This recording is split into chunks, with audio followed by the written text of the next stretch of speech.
Hercule Poirot and the Door that Opened by Itself. Chapter 1. The Inciting Incident. The Door that Opened by Itself. It was the kind of English afternoon that looked prettier than it felt. Sunlight danced off the ivy-covered walls of Hollingbury Grange, but the wind still bit at the edges of coats and curled beneath skirts with a malicious chill.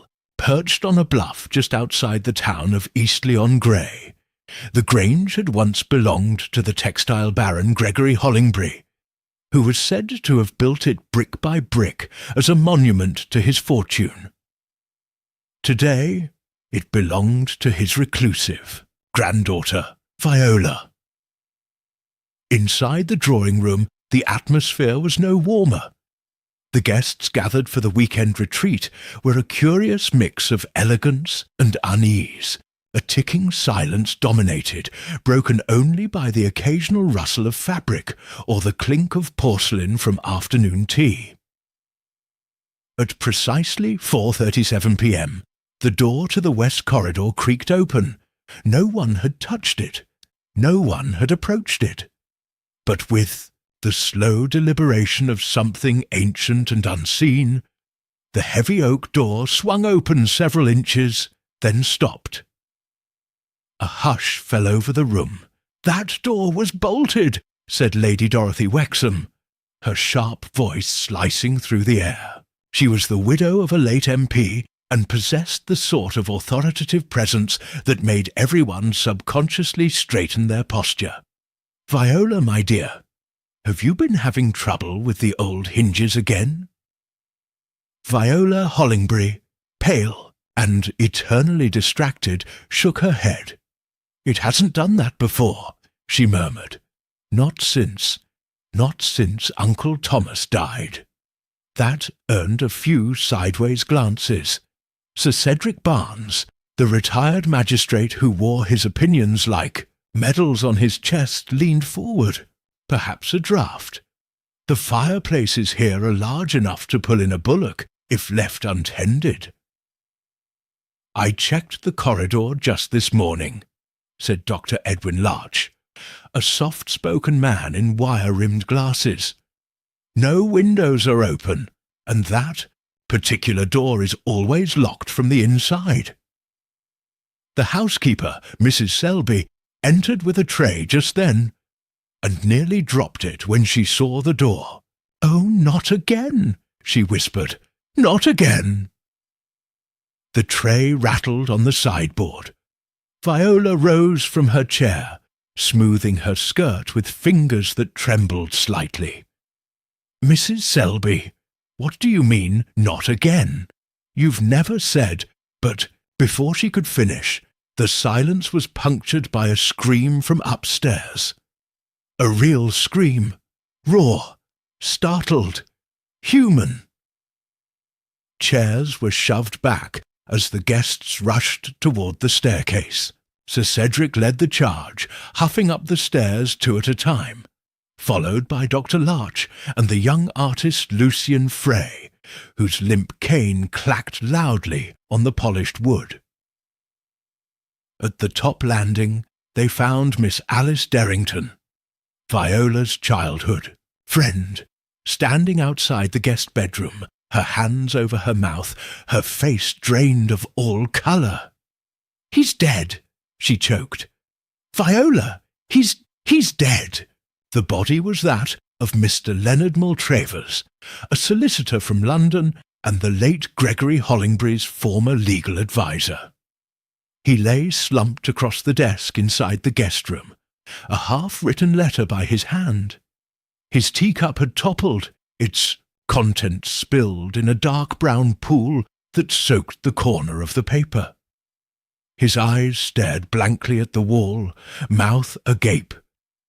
Lucien turned away. "Good God!" Sir Cedric examined the body, and after a few murmured words with Dr. Larch, confirmed what most already feared. Leonard Maltravers was dead. The police were called. The house was locked, and the door that had opened by itself It was found bolted shut again from the inside. That evening, as the sun sank and the shadows grew long, Viola retreated to her grandmother's old writing-room, clutching a folded telegram. She read it again, her breath catching on the final line. Chapter 2. The First Clues. The morning after Leonard Maltravers' death began with a thin fog hanging low over the moors, as if the landscape itself was holding its breath. A uniformed constable from Eastleigh-on-Grey arrived just after sunrise to secure the premises, his youthful face struggling to mask a mixture of curiosity and unease. He was followed shortly thereafter by Inspector Claude Rickman of the County Force, who entered Hollingbury Grange with the air of a man already forming conclusions. Poirot had not yet arrived. The body of Mr. Maltravers had been moved to the downstairs parlour for examination, pending the arrival of a proper coroner. Until then, the room was cordoned off with a thick velvet rope borrowed from the drawing-room curtains, and Mrs. Selby stationed herself like a sentry nearby, dabbing her eyes with a lace kerchief. Inspector Rickman began his work in the guest bedroom, the room where Maltravers had died. Viola stood with him in the doorway, pale but composed, her hands clasped tightly in front of her. "You say he was writing a letter when it happened?" Rickman asked, gesturing to the mahogany writing desk. "Yes," Viola replied. "Alice said she found him slumped over it. I haven't touched anything since." Rickman crouched to examine the floorboards, then straightened and leaned over the desk. The half-written letter remained in place, now dry from the spilled tea, but still legible in Maltravers' careful cursive. "Viola, I must confess something that I should have told you long ago. Your grandfather's will—" The sentence ended mid-stroke, the final word trailing off in a jagged incline. Rickman's brows drew together. "Curious," he murmured. "A confession interrupted. The ink is smudged where the tea splashed, but the rest is intact. Could he have been writing under duress?" Viola blinked. "He was alone, was he?" The inspector moved to the window, lifting the latch. It was locked. No signs of forced entry. The room was neat, too neat. No signs of struggle, no tipped-over furniture. Only the teacup, its contents spilled, and the faintest scent of almonds lingering in the air. "Who prepared the tea?" he asked. "Mrs. Selby. She always does. But Leonard, Mr. Maltravers, poured it himself." Rickman scribbled something in his notebook. Downstairs, Sir Cedric was holding court in the library with Dr. Larch and Lady Wexham. Alice Derrington sat silently by the fire, still pale from the previous evening's shock. Lucien Frey sketched, absently in a small notebook, looking up only when the inspector entered. "I'll need to speak with you all one by one," Rickman announced. "Until then, I'd ask you to remain on the grounds." Lady Wexham scoffed. "Are we under suspicion, Inspector?" "No, madam. Merely being cautious. A man is dead, and I mean to understand why." Before he could say more, a voice came from the entrance hall. It was unmistakably foreign, precise, clipped, and yet filled with an almost theatrical charm. "I believe, monsieur, that is precisely why I am here." Every head turned. Standing in the threshold, impeccably dressed in a grey suit and a black overcoat, was a man no taller than 5'6", neat moustache curled at the edges, patent leather shoes gleaming despite the muddy path outside. Hercule, Poirot had arrived. Inspector Rickman raised an eyebrow. "And you are?" "Ah, but of course. I should introduce myself. I am Hercule Poirot. Mademoiselle Hollingbury has invited me to assist in this most peculiar affair." Viola stepped forward from the hall. "I sent for him yesterday, after the incident with the door, before Mr. Maltravers." She trailed off. Poirot's sharp gaze shifted toward her, then toward the drawing-room, where the door had swung open. He said nothing at first, merely nodded. "A door that opens by itself," he murmured. "And then, later, a death. Curious, n'est-ce pas?" Rickman gave a stiff nod.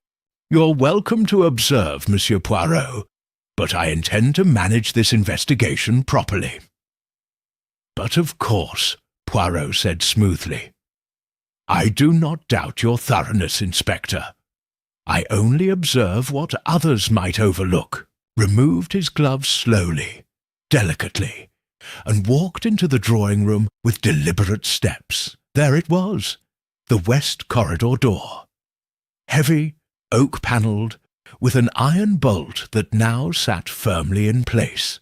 Poirot crouched before it, studying the base where the wood met the floor. "Uneven by half an inch," he said softly, "and yet the angle is precise." He looked at the hinges, then to the latch, and finally towards the distant window across the room. No wind strong enough, no draught. And yet the door opened of its own accord. Just once. Poirot stood and turned to Viola. "Mademoiselle, may I see the other guest rooms?"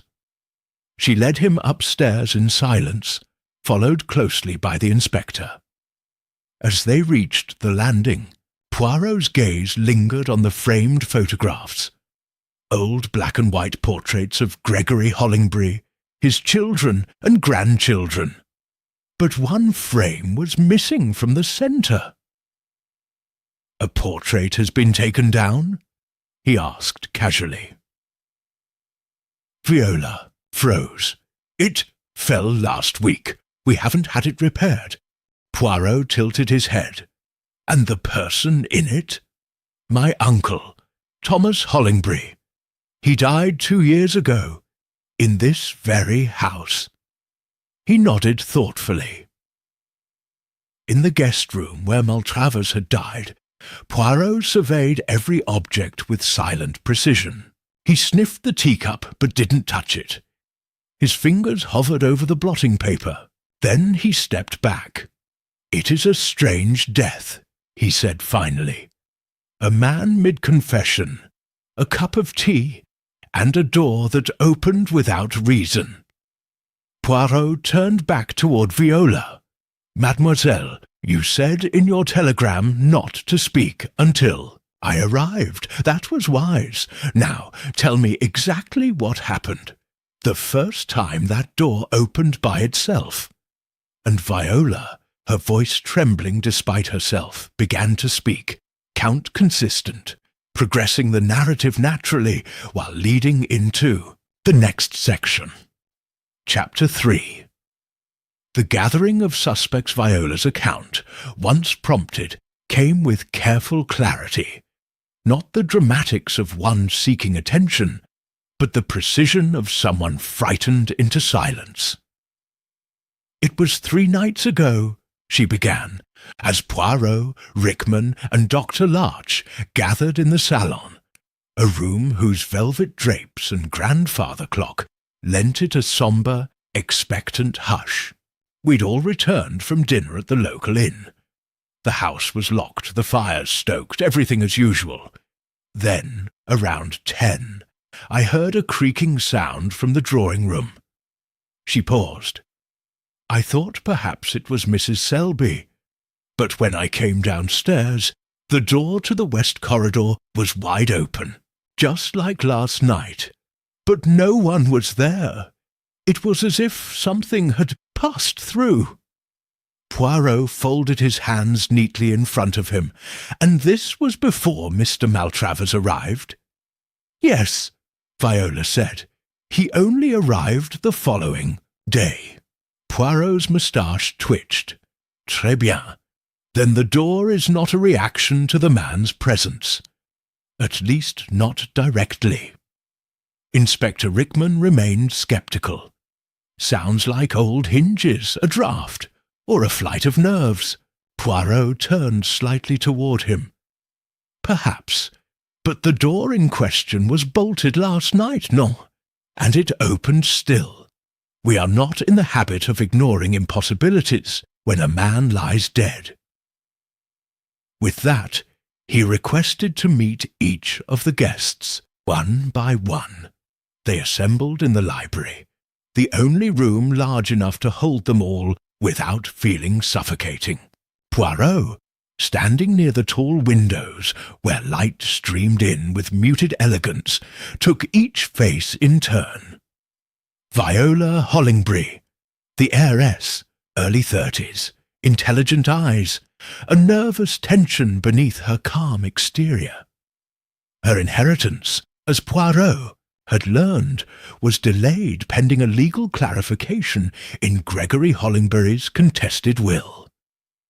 Maltravers had been its executor. Sir Cedric Barnes, the retired magistrate, tall, silver-haired, exuding control, sharp eyes, keen to judge, yet suspiciously eager to distance himself from the scene of the crime. Lady Dorothy Wexham, widow of a politician, dignified but acerbic, known to have hosted salons in London, now reportedly suffering from mounting debts after her husband's estate dwindled. Dr. Edwin Larch, the country physician, awkward in manner but precise in speech, a long-time acquaintance of the Hollingbury family and the first to pronounce Maltravers dead. Alice Derrington, Viola's childhood friend, delicate, watchful, still visibly shaken by discovering the body. An artist of some renown, having returned from a residency in Florence just 2 weeks prior. And Lucien Frey, a Parisian painter and recent guest at the Grange. A limp in his right leg from a riding accident gave him an oddly rhythmic gait, his cane tapping with each step, handsome, charming, and curiously evasive whenever questioned about his reasons for being there. Poirot sat before them, silent for a long moment. "Madames, messieurs," he said at last, "I do not believe in ghosts. I do not believe in cursed doors or spirits from beyond. But I do believe in patterns, in the peculiar logic of human behaviour. And somewhere here among you is a pattern I do not yet understand." Sir Cedric's lip curled faintly. "Are we being accused of something, Monsieur Poirot?" "No, monsieur. You are being observed." Poirot turned to Viola. "May I ask, mademoiselle, why you invited all these particular guests? It is not often that such a diverse group is gathered in a country home during winter." Viola hesitated, then looked down. "It was my grandfather's wish. In his will, he left instructions for a gathering before the estate could be legally divided. Maltravers was to oversee it. He said certain truths would come to light only when we were all together again." "Ah." Poirot nodded slowly. "And what truths have surfaced so far?" "None," she said. "At least, until now." Poirot turned his attention to Alice. "You found the body, mademoiselle?" She nodded. "I was on my way to fetch a book from the guest room. I thought Leonard might be asleep, but the door was ajar. When I peeked in, I saw him there slumped, and I screamed. I don't remember much after that." Poirot's gaze flicked briefly to Lucien. "And you, monsieur? Why are you here? A guest of Viola's?" Lucien smiled, though it didn't reach his eyes. "Viola and I studied together. Briefly, in Paris. She invited me. I hadn't seen the English countryside in years." "Did you know Mr. Maltravers?"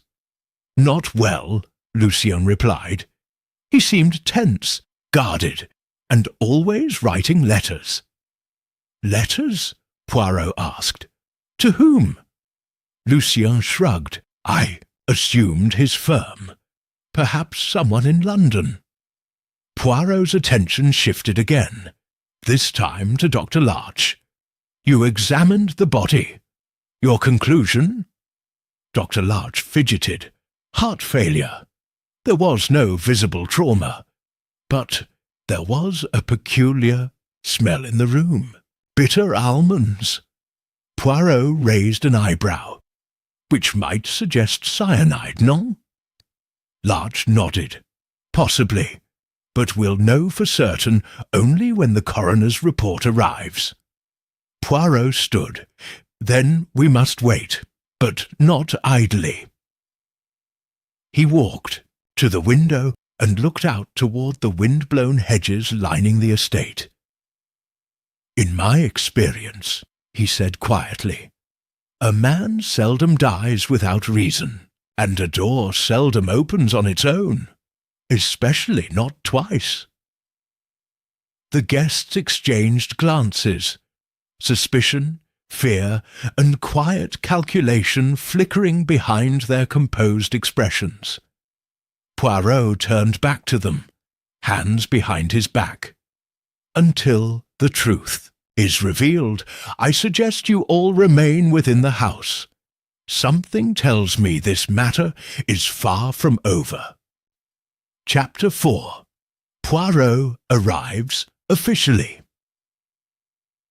Though Hercule Poirot had already made his presence felt the moment he crossed the threshold of Hollingbury Grange, it was on the following morning, after a sleepless night of silent observation and discreet inquiries, that he formally took command of the investigation in his own unique manner.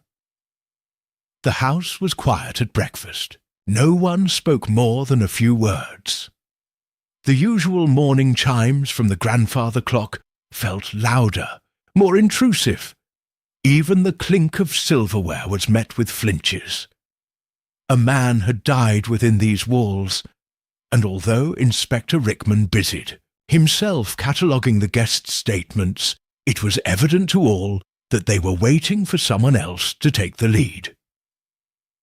They were waiting for Poirot.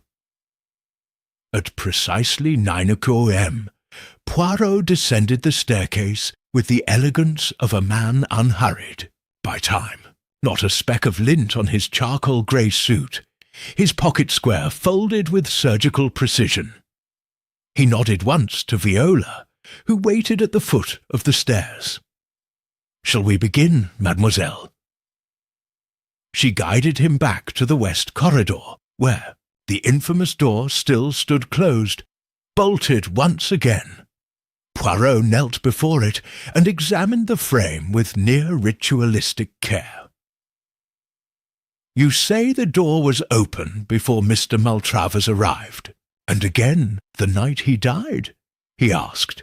"Yes," Viola said. "Both times I was in the drawing-room. I saw it myself, and it was bolted from the inside." Poirot nodded. "And there are no other entrances to this corridor, only through the east wing. But that's been locked for years.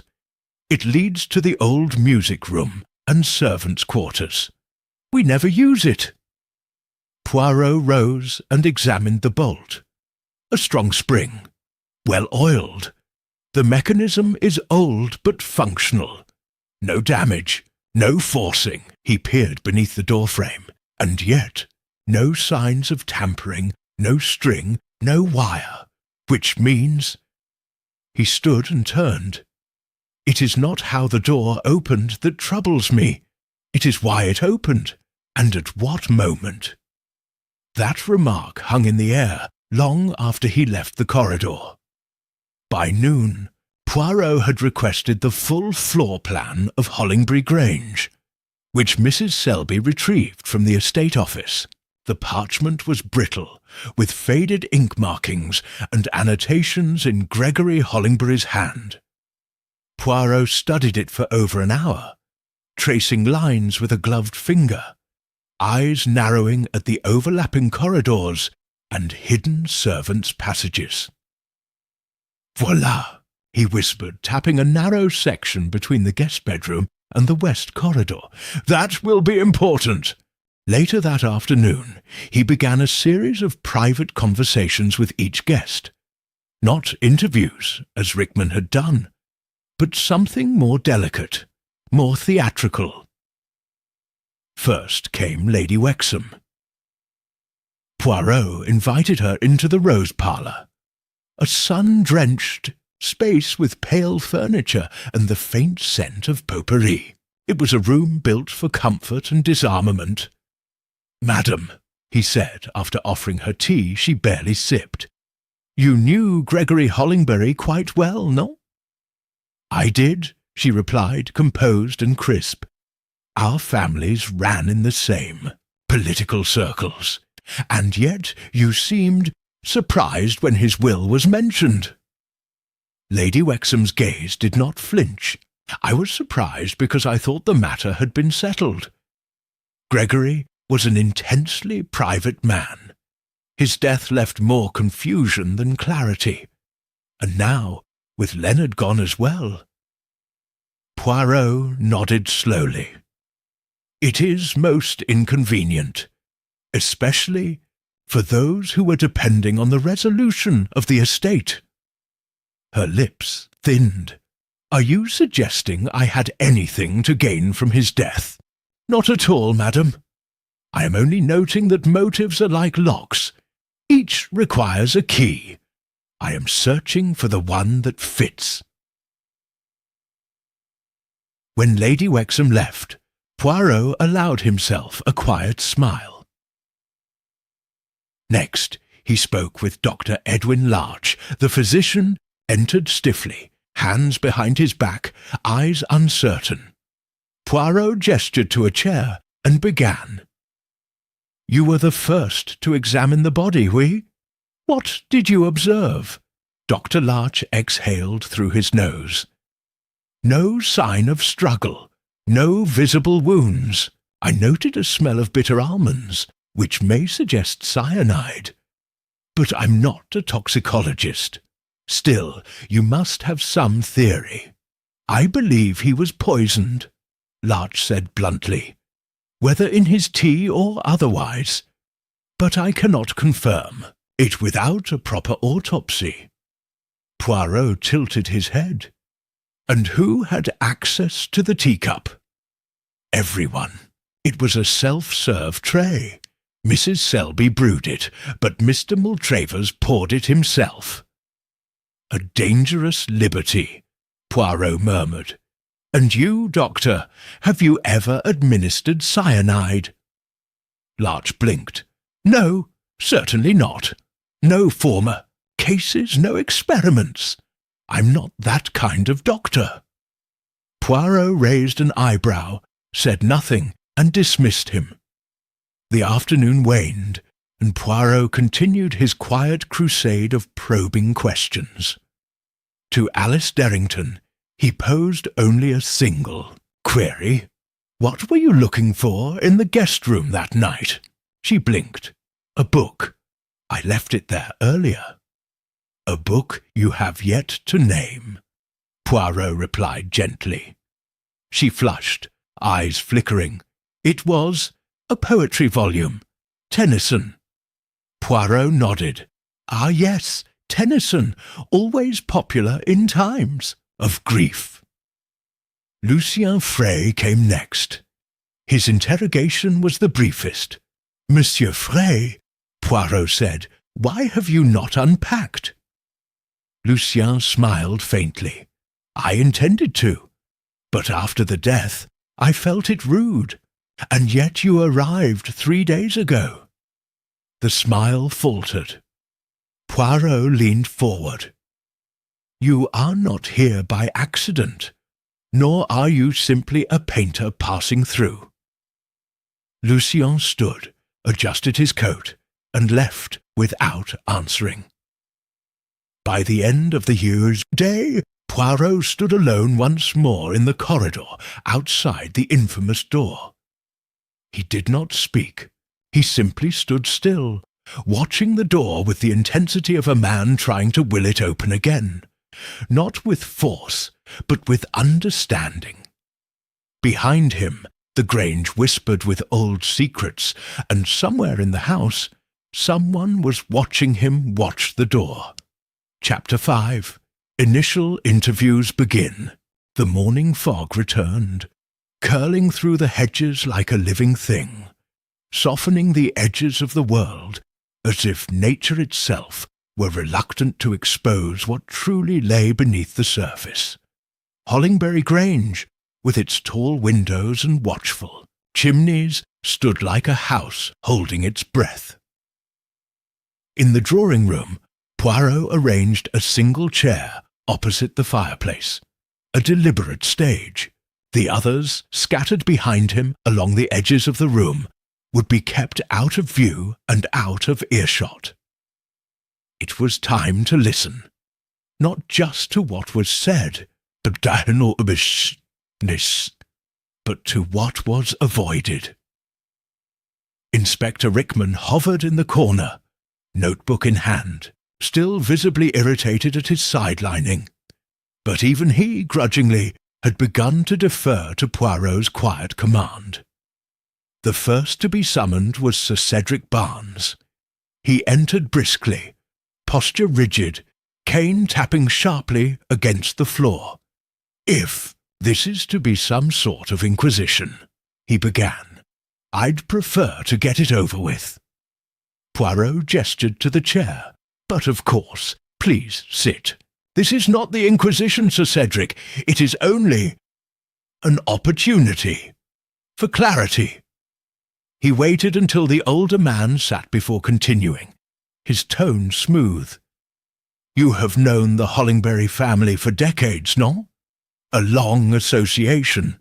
I served with Gregory in committee during the war," Sir Cedric replied, voice clipped. "We were not close friends, but there was mutual respect. Did you benefit from his will?" Sir Cedric's eyes narrowed. "A modest bequest, I believe. Nothing extraordinary." "Yet you are here, summoned along with the rest." He nodded curtly. "I received the same invitation." Gregory had always spoken cryptically about a final reckoning, one last attempt to correct the past. I assumed it was more of his old flair for the dramatic. Poirot's eyes twinkled. "And you, monsieur? Have you anything in your past that required correcting?"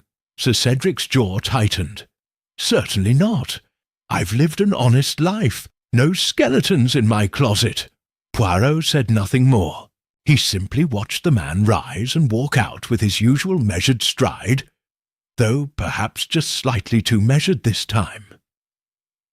Next came Dr. Edwin Larch. The doctor entered slowly, glancing once toward the fireplace, as if the flames themselves might interrogate him. "I've already given my statement," he murmured. "There's little else I can add." "But perhaps there is something, Doctor. Something you noticed.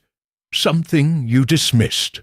Dr. Larch's fingers worried the edge of his sleeve. "Leonard Maltravers seemed tired, distracted. When I saw him during lunch the day before his death, he mentioned feeling unwell." Poirot leaned forward. "Did he ask for medicine?" "No, he brushed it off." Poirot's voice softened. "Tell me, did you know him well?" "We had only met once or twice before this visit. He was not particularly social. Was there any tension between you? Professional disagreements, perhaps? Dr. Larch hesitated. No, but I did notice something peculiar during dinner the night before he died. Poirot's eyes gleamed. Oui? He kept glancing at Lady Wexham, nervously, as though expecting her to say something, or not say something. Poirot nodded slowly. Merci, Doctor. That is most helpful. As the doctor exited, Poirot made a small note on the corner of his own notebook. A private mark, unreadable to others. The third guest was Alice Derrington. She entered as if walking into a confession, arms folded tight across her chest, eyes hollow from lack of sleep. I didn't mean to see him, she said before she'd even sat. I wasn't trying to snoop. No, no, Poirot said gently. I believe you. You stumbled upon the body, yes. And yet, you say the door to the room was ajar. She nodded, just slightly, enough that I could see the desk. The cup was tipped, the ink was still running, and his mouth was open. Poirot's voice lowered. Did you notice the letter? I did, but I didn't read it. I just screamed. A perfectly natural reaction. But tell me, mademoiselle, how long had you been back from Florence? 2 weeks? And you and Viola, close as ever? She hesitated. We drifted after university, but she invited me, and I came. I needed the change. Poirot folded his hands. And Mr. Maltravers, did you know him before this? Only through Viola. He was always around her, always advising. I never liked him much. Something about him always felt calculated. Poirot nodded. Merci. One last question. Why did you lie about the book? Alice stiffened. I didn't want to explain why I was going into his room. I thought people would think it suspicious. Which, I'm afraid, they now do, Poirot said kindly, but firmly. Her eyes widened, then lowered. She left without, or another word. The final interview of the day was Lucien Frey. He sauntered in, that lazy elegance more pronounced than usual, though Poirot noticed the tension beneath it, the too relaxed posture, the darting glance toward the fireplace. "Are very quiet, Monsieur Frey," Poirot said, "almost as though you do not wish to be noticed." Lucien chuckled. "That's an artist's curse, always watching, never speaking. And yet, painters often see what others do not. Tell me, did you see anything unusual that night?" Lucien shifted. The door, obviously, and perhaps a shadow. A shadow? Yes, just before the scream. Something moving along the wall, toward the stairs. I thought it was my imagination. Poirot studied him. "And your luggage remains unpacked." Lucien's smile faltered. "Yes, I may have had second thoughts about staying." "Because of the death? Because of the house?" Poirot tilted his head. "What about the house unsettles you?" Lucien didn't answer. He simply rose and bowed slightly before walking out. Poirot remained alone in the room, the fire crackling gently. Behind him, 4 guests, 4 tangled stories, and one dead man who had nearly revealed something in writing before being silenced. But it was not just the missing words that haunted Poirot now. It was the soundlessness of that corridor, the open door, the timing, and the silence that followed. The scream. as if the house itself had paused, listening. Chapter 6. The First False Lead. The next morning broke under a heavy grey sky, the kind that threatened rain without delivering it. A sullen weight pressing on the Grange. Breakfast was a quiet affair. No one sat at the long oak table in the dining-room, without flinching at the scrape of a chair or the clatter of a spoon. Poirot entered late, as though perfectly unaware of the tension that clung to the room like damp air. He took a modest plate of toast, a single boiled egg, and his customary black coffee. He neither spoke nor invited conversation, and yet all eyes followed him. By mid-morning, Inspector Rickman barged into the salon with a note of triumph in his voice. "We've found something," he announced, waving a handkerchief sealed in a clear evidence bag. Poirot looked up mildly. "Ah? Something new?" Rickman's face flushed with urgency. It was found in Lady Wexham's travel case, a bottle of potassium cyanide, half full, hidden beneath the false bottom. Gasps followed. Even Mrs. Selby, dusting nearby, dropped a vase that shattered on the floor. Lady Wexham, who had been quietly taking tea in the rose parlour, was swiftly summoned. She entered flanked by 2 constables, her chin high, lips pressed thinly together. "I assume you have an explanation, madam?" Rickman asked, voice sharpened with accusation. Her hands trembled just slightly. "It's not what it seems." "Oh," Rickman scoffed, "because it seems like you brought poison into a house where a man was recently found dead with symptoms of cyanide ingestion." Lady Wexham turned her eyes to Poirot instead, as though the true authority rested with him. "Say something," she demanded.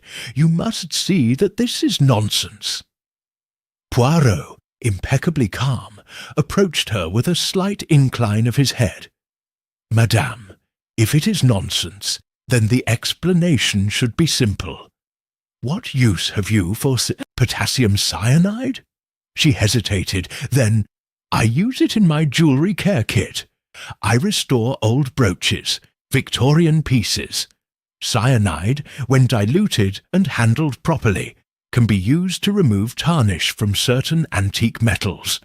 I've done it for years," Rickman scoffed. "A dangerous substance to carry around with your pearls and gloves, don't you think?" "Sure."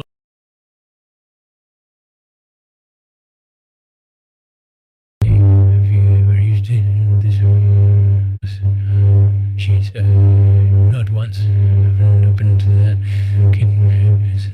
since I arrived. Exchanged a glance with Rickman, then turned to Dr. Larch, who had entered the room quietly. "Doctor," he said, "do you recall the exact symptoms displayed by Mr. Maltravers?" Larch nodded. "No convulsions, no vomiting, just sudden collapse. Cyanide poisoning is violent, fast. He showed none of the signs I would expect. That's why I've been unsure." Rickman bristled. "Then why mention the almond smell?" "I noted it," Larch said calmly. "But in retrospect, I wonder if it wasn't simply residue from the tea. Some almond blends are artificially scented." Poirot gave a slight nod. "Indeed. Smell is easily misinterpreted, especially when one expects something ominous." Wexham exhaled slowly, a tremor easing from her shoulders. Rickman, though clearly annoyed, muttered, "We'll hold the item for evidence, regardless." "Bien sûr," Poirot agreed. "But for now, perhaps Lady Wexham can have her dignity restored." As she exited, Poirot followed, not out of sympathy, but curiosity. Outside in the hallway, he caught up with her and spoke softly, so only she could hear. "You knew Gregory Hollingbury's first wife, did you not?" Lady Wexham froze, her spine stiffening. "What does that have to do with anything?" Poirot's voice dropped to a murmur. "Perhaps nothing, or perhaps everything. You see, someone in this house knows more about that marriage than they've said." She looked at him, and for the first time since his arrival, her gaze held real fear. "I thought no one remembered her," she said quietly. "She died decades ago." Poirot's eyes gleamed. "And yet she has not entirely left." He left her in the corridor, her breathing shallow. Later that afternoon, Poirot returned to the guest room where Maltravers had died. He examined the desk again, this time with gloved hands and a magnifying glass. He noticed a faint smear on the underside of the blotter paper, something rubbed hastily, perhaps even intentionally. He traced it with his finger. Ink, fresh ink. He lifted the blotter. There, faint but legible, was the reverse impression of the rest of the letter, pressed too lightly on the original to show, but captured perfectly beneath. "Your grandfather's will was altered. There is another heir, Viola. Someone you do not know exists. I have kept this secret for far too long, and it ended." Poirot stood very still. "A second heir," he whispered, "hidden, and someone was desperate to keep it that way." He replaced the paper and returned the desk to its previous state. That evening, Poirot dined alone in the study. While the rest of the house speculated about Lady Wexham's near arrest, he sat in silence, sipping wine, staring into the fire. Inspector Rickman entered with a file. Forensics report. No cyanide in Maltravers' system. Poirot didn't look surprised. "No, of course not." Rickman sighed. "Then we're back where we started." Poirot smiled faintly. "No, Inspector, we are not at the start. We are simply passing through a false clearing in the woods, one meant to mislead." He leaned forward, eyes glinting. "And that is when the most dangerous part begins." Chapter 7. The Psychological Game. The next day Poirot emerged earlier than usual. No fuss, no fanfare, just a crisp suit, polished shoes, and a sharp glint behind the eyes. He was a man who had seen something others had missed. And now he was going to shake the dust off that truth, even if it made everyone in the house a little uncomfortable. By 10 o'clock, the guests were gathered again in the library, under the pretence of a group discussion requested by Inspector Rickman. In reality, Poirot had arranged it. He stood before them not as a man presenting accusations, but as one weaving threads together in front of the weavers. "Let us talk," he began, "of secrets, of silence, of what people do not say." There was a pause. Lucian Frey leaned back in his chair, arms folded. Alice sat stiffly, eyes flicking between faces. Lady Wexham held a cup of tea with fingers so tight around the porcelain it was a miracle it didn't shatter. "You see," Poirot continued, "in a house like this, with history in every hallway, silence is often louder than sound, and when one man dies just as he is about to speak, well, that silence becomes deafening." He looked directly at Alice. "You, mademoiselle, knew Mr. Maltravers better than you admitted." Her eyes widened. What?" Poirot nodded slowly. "You told us you barely knew him, that he was only ever around Viola. But in your room I found a sketch, not of a landscape, not of a flower, but of him, Maltravers, seated, looking away, introspective, rendered with familiarity." Alice flushed. "It was just a study. I sketched everyone. But you did not sketch Viola, or Lady Wexham, or even Lucian. Only Mr. Maltravers. Why?" Her silence was answer enough. Poirot softened his tone. "Perhaps you saw something in him. Or perhaps he confided in you. I saw that he was afraid," she whispered finally. "He had this weight on him, like he wanted to confess something. And he said once, not to me, just aloud in the corridor, that the dead are never really gone in this house. I thought he was being dramatic." "Ah," Poirot said gently, "but perhaps he was not."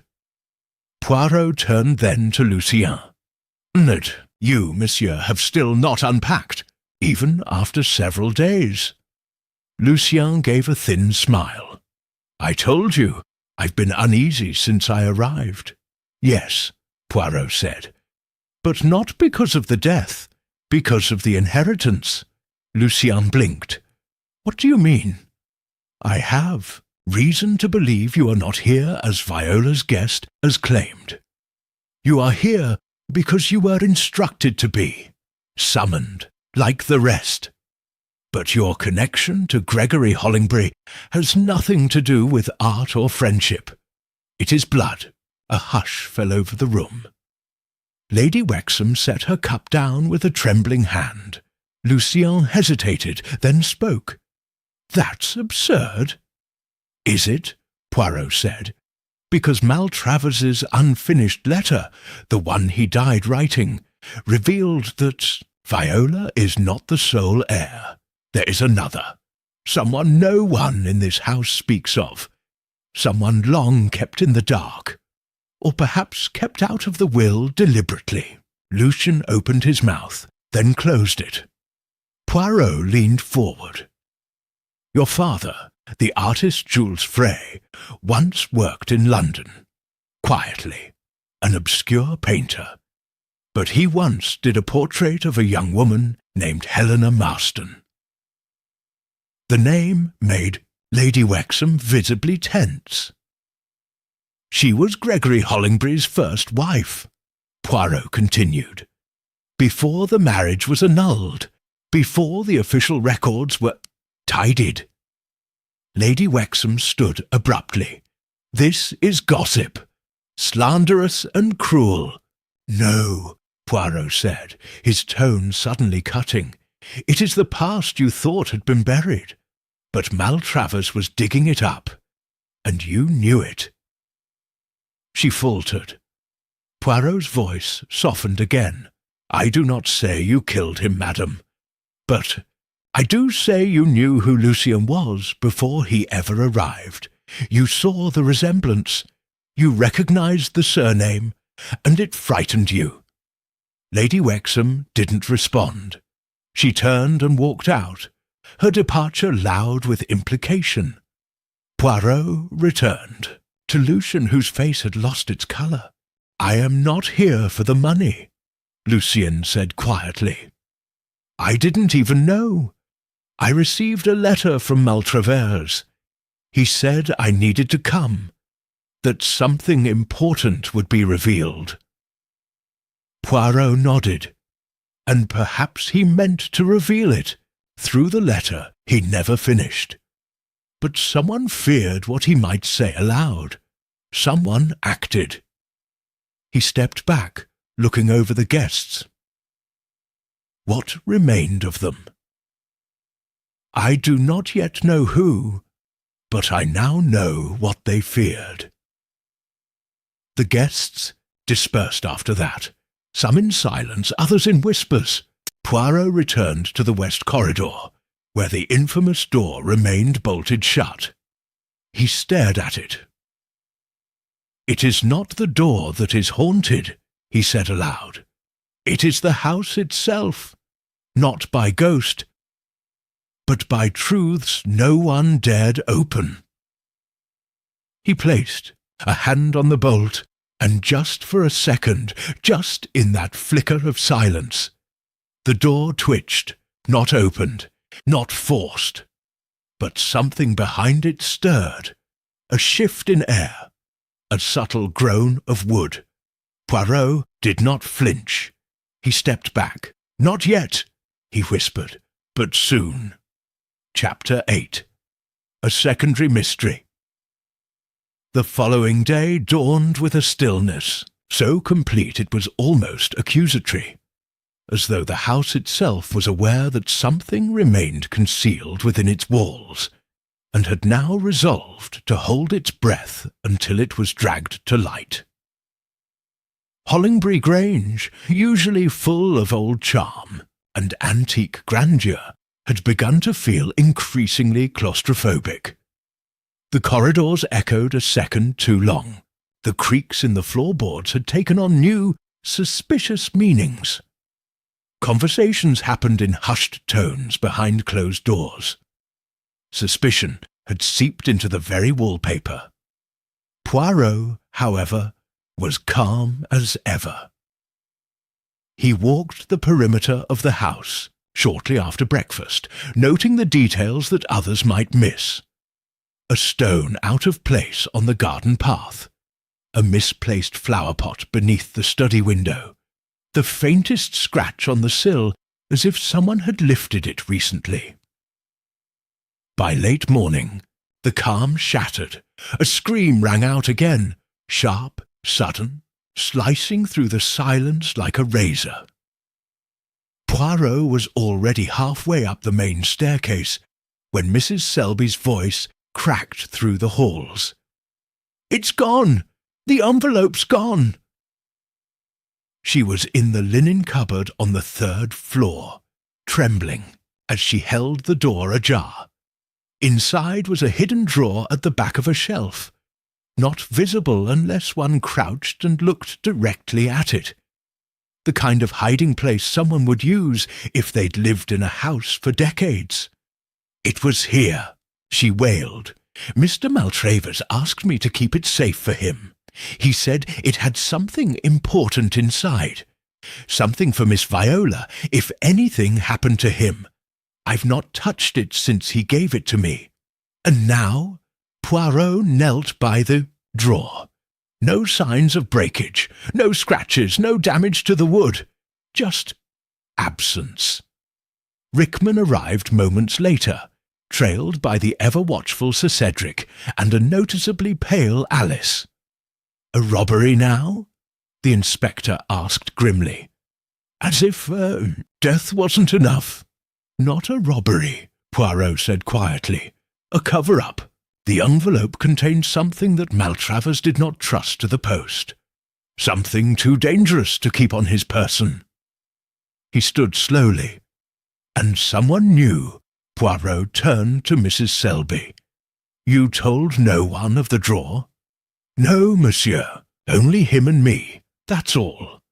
Poirot nodded, which means the person who took it either searched the house out of suspicion or already knew it existed. He looked to the others. "Who among you knows the hidden places of this house? Not just the public rooms, but the servant corridors, the creaking panels, the old hiding holes left behind by 5 generations of Hollingberries?" The answer was almost too easy. Sir Cedric cleared his throat. "You're implying one of us knows the house too well," Poirot finished. He turned and walked briskly towards the east wing, which had been locked for years, or so Viola had claimed, but the door yielded to Poirot's touch. Not rusted, recently oiled, used. The corridor beyond was dim, draped in dust sheets and thick silence. Poirot stepped inside as the others hesitated behind him. He moved with purpose, scanning the walls, until he reached the old music room, untouched since the 1930s, except the piano lid was raised. Poirot approached, lifting it gently. Inside, tucked beneath the strings, was a folded piece of paper. He removed it carefully and read its contents. It was a letter, short, unfinished. To whom it may concern, I was never meant to know, but I found it. The second will, the one naming Lucien. Gregory feared scandal, but justice is justice. If anything happens to me, I beg you, it ended there. No signature. Poirot folded it slowly. Someone has been hiding more than papers. They've been hiding truths, murmured. The door creaked behind him. Viola stepped in, eyes wide. You found something, she said softly. Poirot turned. Oui, a letter Maltravers never had time to send.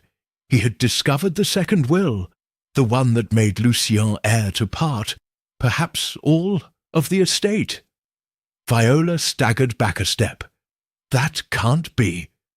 Poirot walked past her, back, into the corridor. But it is, and now the original will is missing, the envelope destroyed, and the one man who knew the full truth is dead. They returned to the main hall, where the others had reconvened, drawn by the noise. Poirot addressed them without elevation in voice, but with complete authority. There is no longer any doubt. Someone in this house knew of the second heir, and someone has been working very hard to erase the evidence of that fact. Lady Wexham's voice cut in like glass. And you're suggesting, what? That we're all suspects in a scheme that no one can even prove existed? I am not suggesting, Poirot replied calmly. I am stating that the original crime was not merely the death of Mr. Maltravers, but the theft of truth. The truth that Gregory Hollingbury attempted to resurrect through his lawyer, and the desperate lengths someone has gone to in order to keep it buried.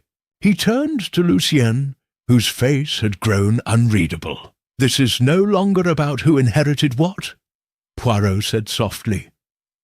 It is about who knew, and what they were willing to do to ensure no one else ever would. The grandfather clock struck noon. Somewhere in the Grange, a door creaked open. This time, everyone heard it, and this time, no one moved. Chapter 9. Hidden Connections. The entire house seemed to shift with the sound of that creaking door. A subtle, ghost-like groan from somewhere deep within the structure, like the spine of the building itself had stirred.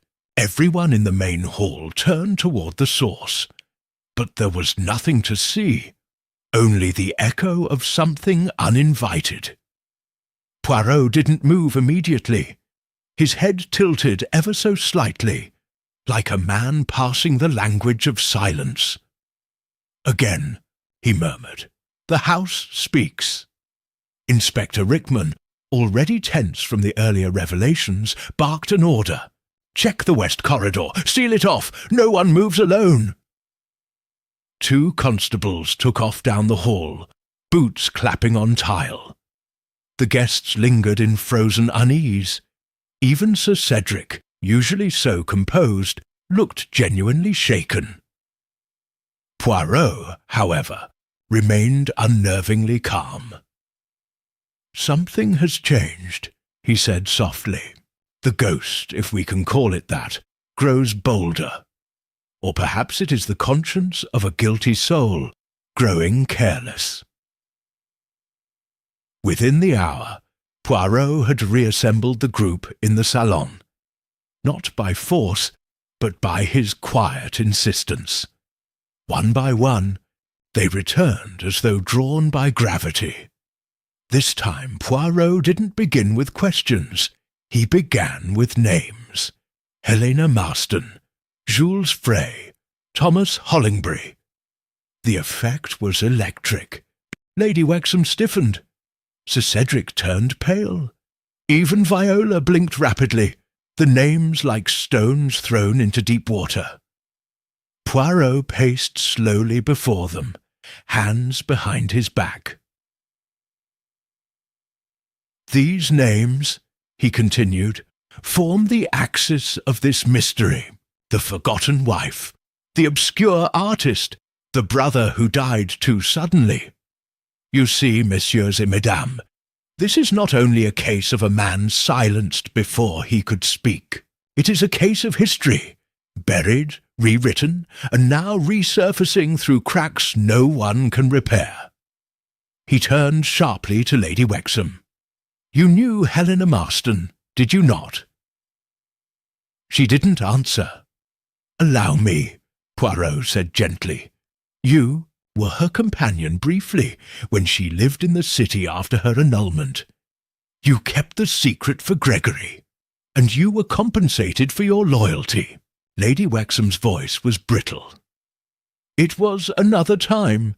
People made arrangements, quiet ones." "Arrangements," Poirot repeated, "like ensuring the child born after the separation would be raised abroad, quietly, without surname, without rights." Lucien's expression shifted, less shock than confirmation.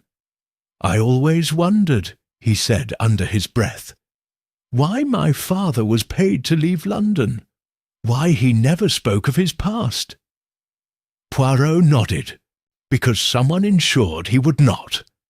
But the truth always breathes, even under stone. And Gregory, near the end of his life, wished to undo the lies. He instructed Maltravers to draft a second will, one acknowledging Lucien Frey as his grandson. Viola's voice broke the silence. "Then what happens to the estate?" Poirot turned to her, his voice unchanging.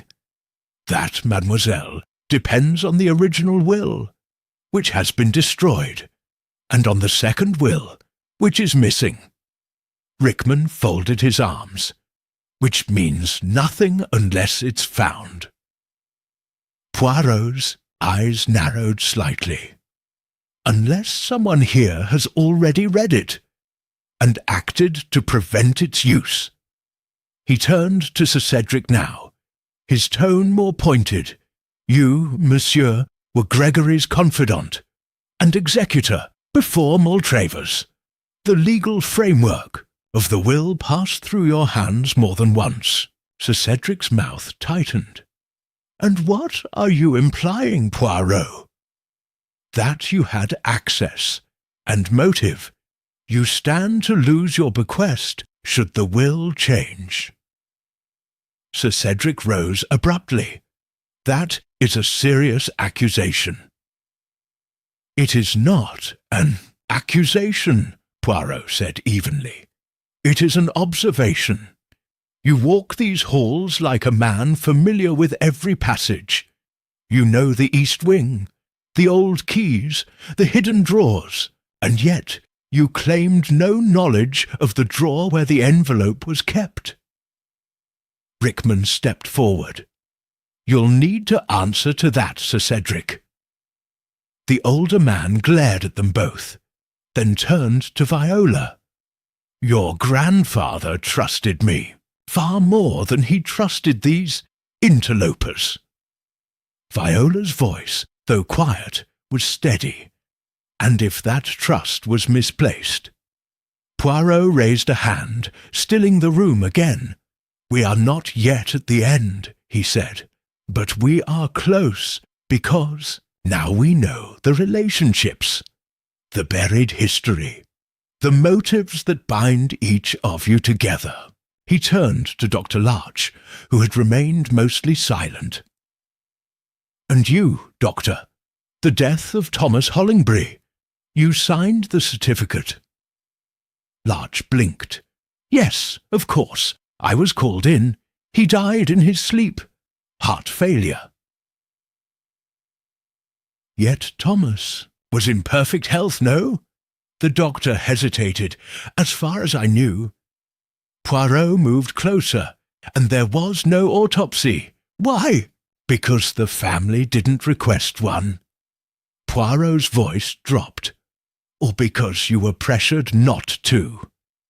A long silence followed. The doctor finally said, "He had secrets, Thomas. Things I overheard between him and Gregory about the first marriage, the inheritance. He wanted to go public."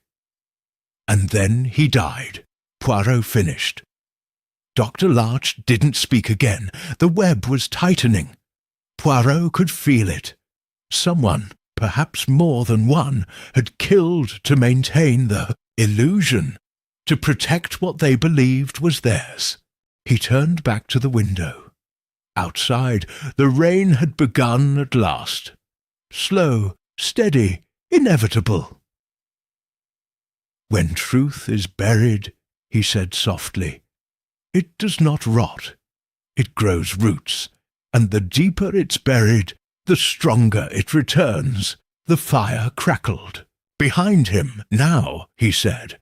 "It is only a matter of watching who tries to dig deeper, and who tries to run." Chapter 10. Poirot's Secret Clue. That evening, while the rest of the household drifted like shadows through the drawing-room and halls, Poirot sat alone at Gregory Hollingbury's old writing desk, the one that hadn't been touched since the patriarch's death. The desk was massive, Baroque in style, with hidden compartments rumoured among servants but never confirmed. He didn't rummage or pry like a man seeking gold. Ich studied quietly here, but nu is det finns min gilde is glide along vägar ring hurry varje att det är så att det är necessary annan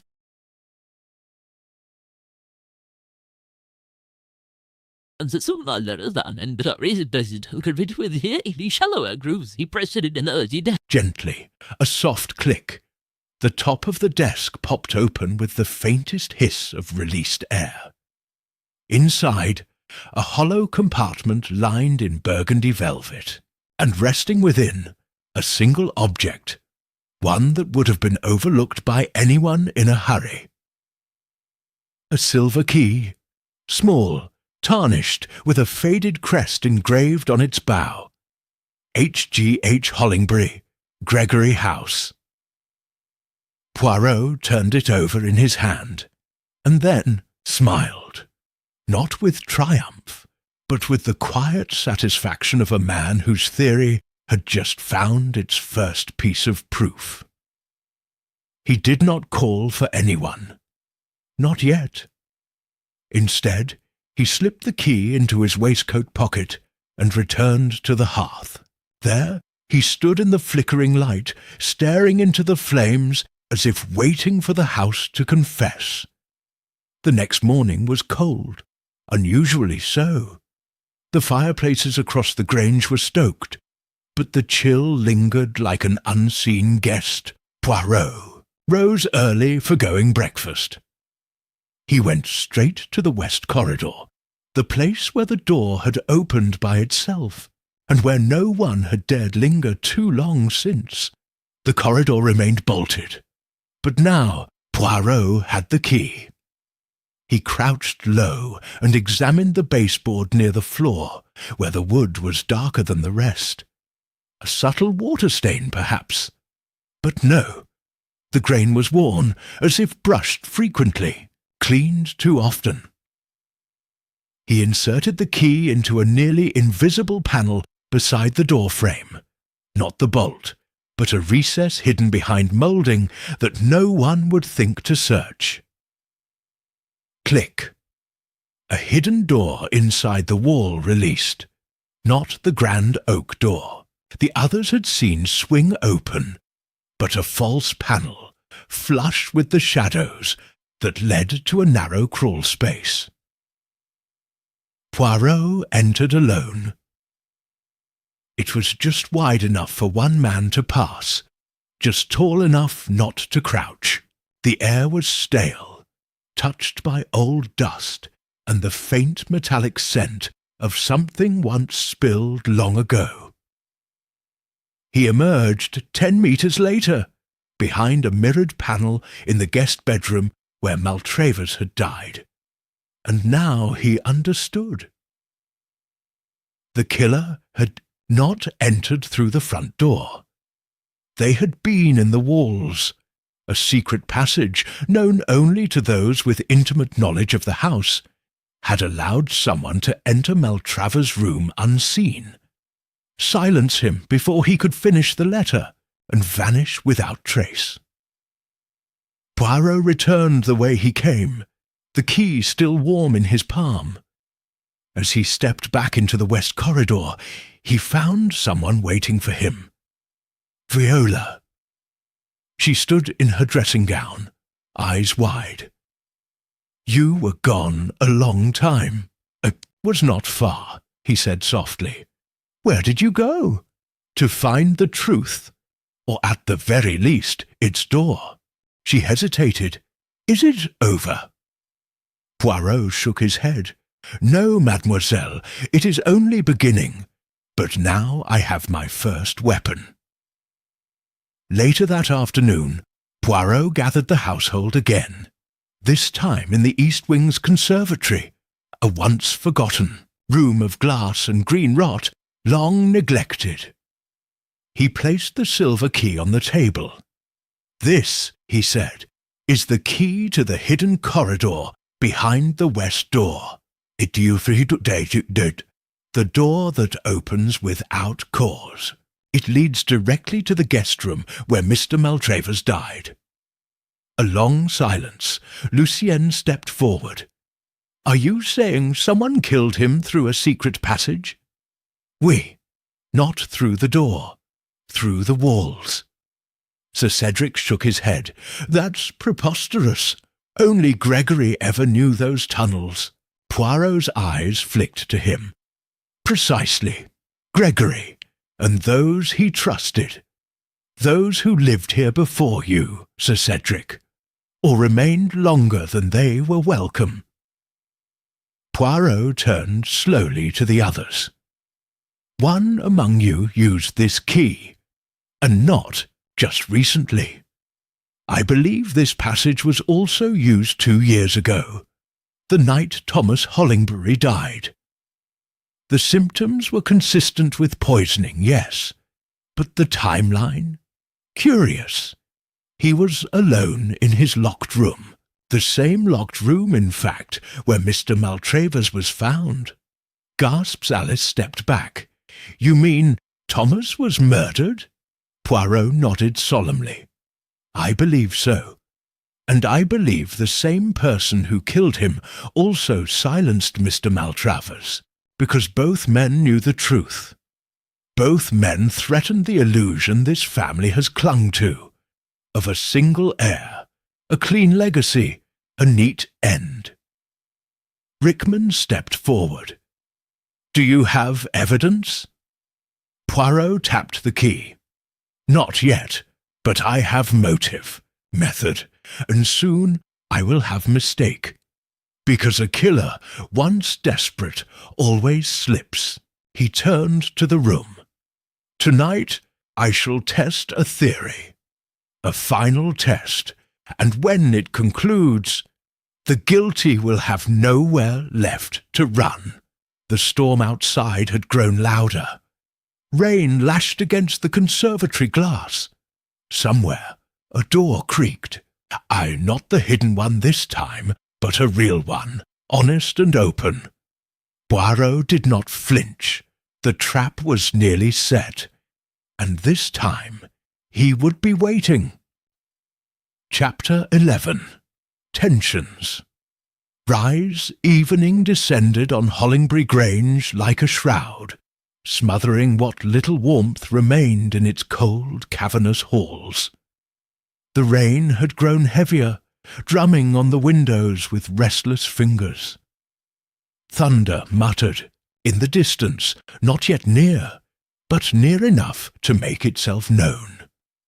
Inside, the house felt like it was contracting, drawing inwards around the small group of people now bound together by the shared knowledge that a killer walked among them. They no longer drifted from room to room. They hovered in pairs, watching one another with guarded eyes, their conversations halting, clipped, fraught with unspoken accusation. Tensions rose like steam from a kettle. Sir Cedric barked at a constable when asked not to wander alone. "I've lived through 2 wars. I won't be ordered about in a country house." Lady Wexham sat motionless in the drawing-room for nearly an hour, her untouched sherry reflecting candlelight, her gaze fixed on the piano. She said nothing, but her silence had a weight to it, something dense and waiting. Alice and Viola had retreated to the study, whispering in corners. At one point, their voices flared and a door slammed. When questioned, neither would admit what was said. Lucien Frey spent most of the evening outside in the covered portico, leaning against the stone balustrade as the storm churned across the hills.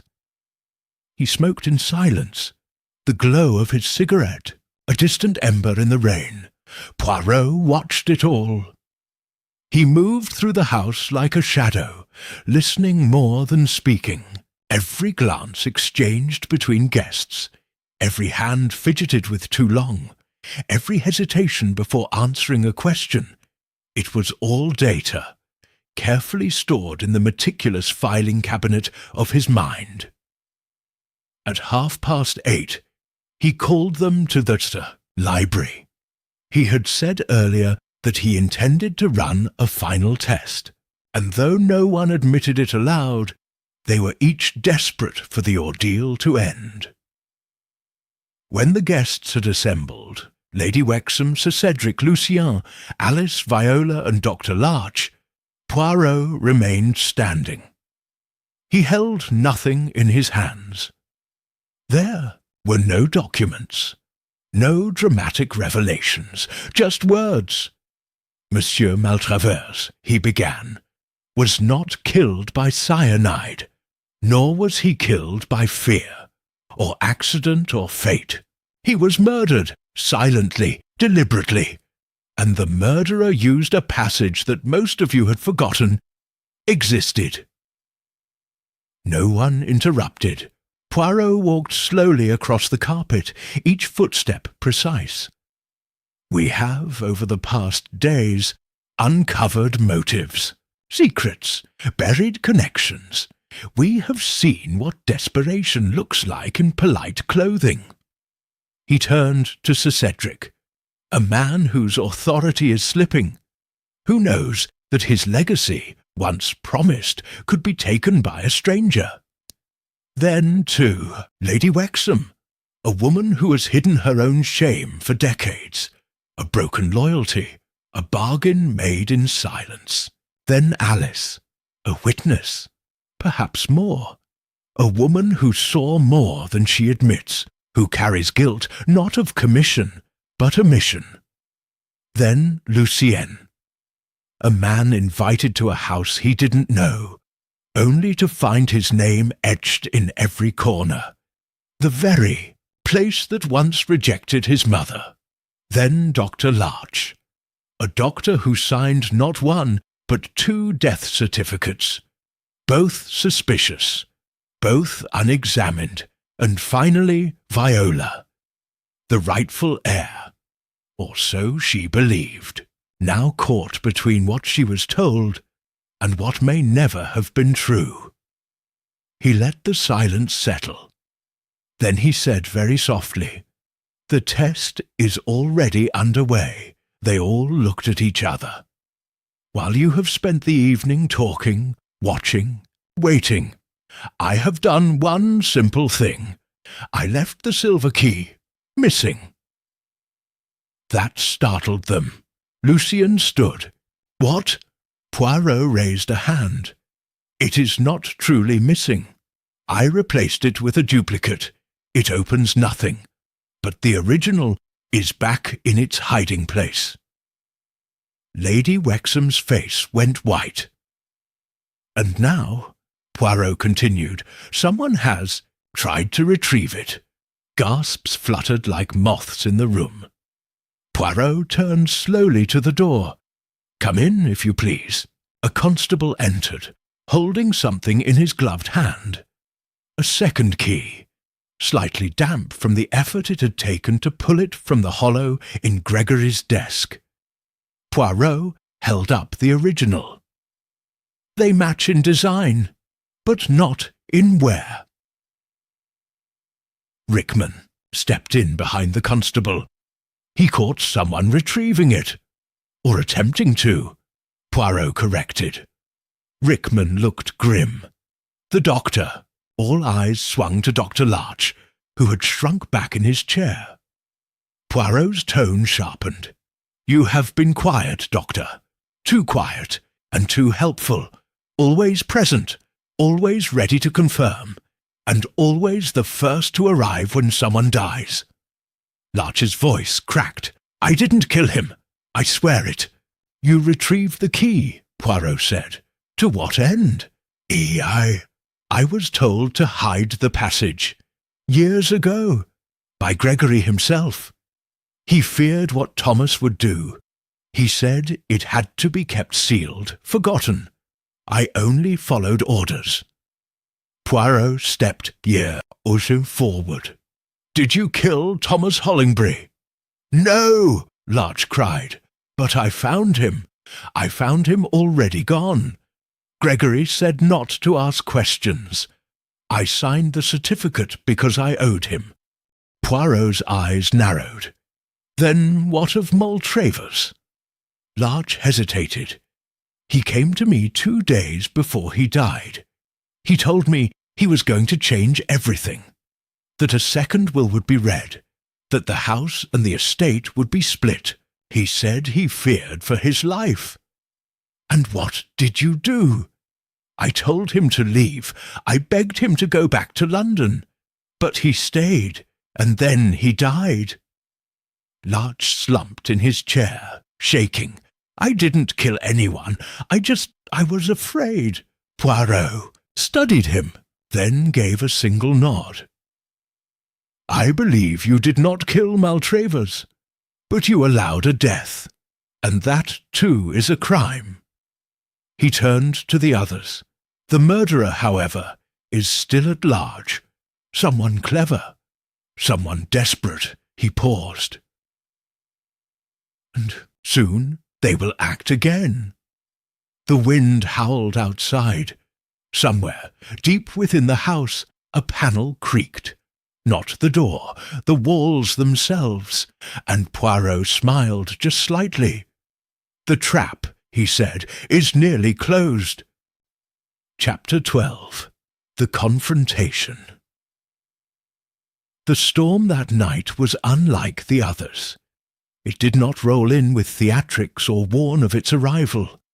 It simply descended, heavy, absolute, draping Hollingbury Grange in a blackness so complete it seemed to swallow the lamps from within. Lightning flashed only once an hour, as if rationed by nature. The wind had settled into long, dragging moans against the windows, like the sighs of something long buried. And still the house waited. Poirot stood alone in the drawing-room.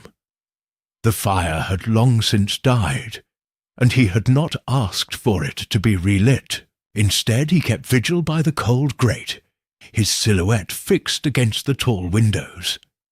He had instructed the constables to remain stationed at the east and west corridors. No one was to enter or leave without passing their notice. No doors were to be opened, except the one he expected. The guests had all been sent to bed early, though none, he was sure, had actually slept. It was past midnight now, and the house had reached the perfect stillness required for truth to surface. A faint sound broke it, soft, too soft for a footstep, more like a breath on wood. Poirot did not move, but his eyes flicked to the grandfather clock. It was 12:43. exactly as he had predicted. He exited the drawing-room in silence and moved down the west corridor. The constable at the far end nodded at him, confused but obeying Poirot's gesture to remain still. Poirot reached the guest room, the room where both Thomas Hollingbury and Leonard Maltravers had met their ends. The door was ajar. A faint glow flickered from within, not candlelight, too steady. An electric torch. Poirot stepped inside and found Viola Hollingbury kneeling by the old writing desk, her fingers deep in the hollow where the silver key had been. A small hand mirror lay beside her, used to peer into the compartment without being seen from the hallway. She turned at the sound of his step, her face pale and unreadable. Her mouth opened, not in surprise, but in something closer to resignation. "Knew it would be you," she said. Poirot nodded once. "I hoped it would be." She stood slowly. "I only came to see if you had found the other letter. I had to know."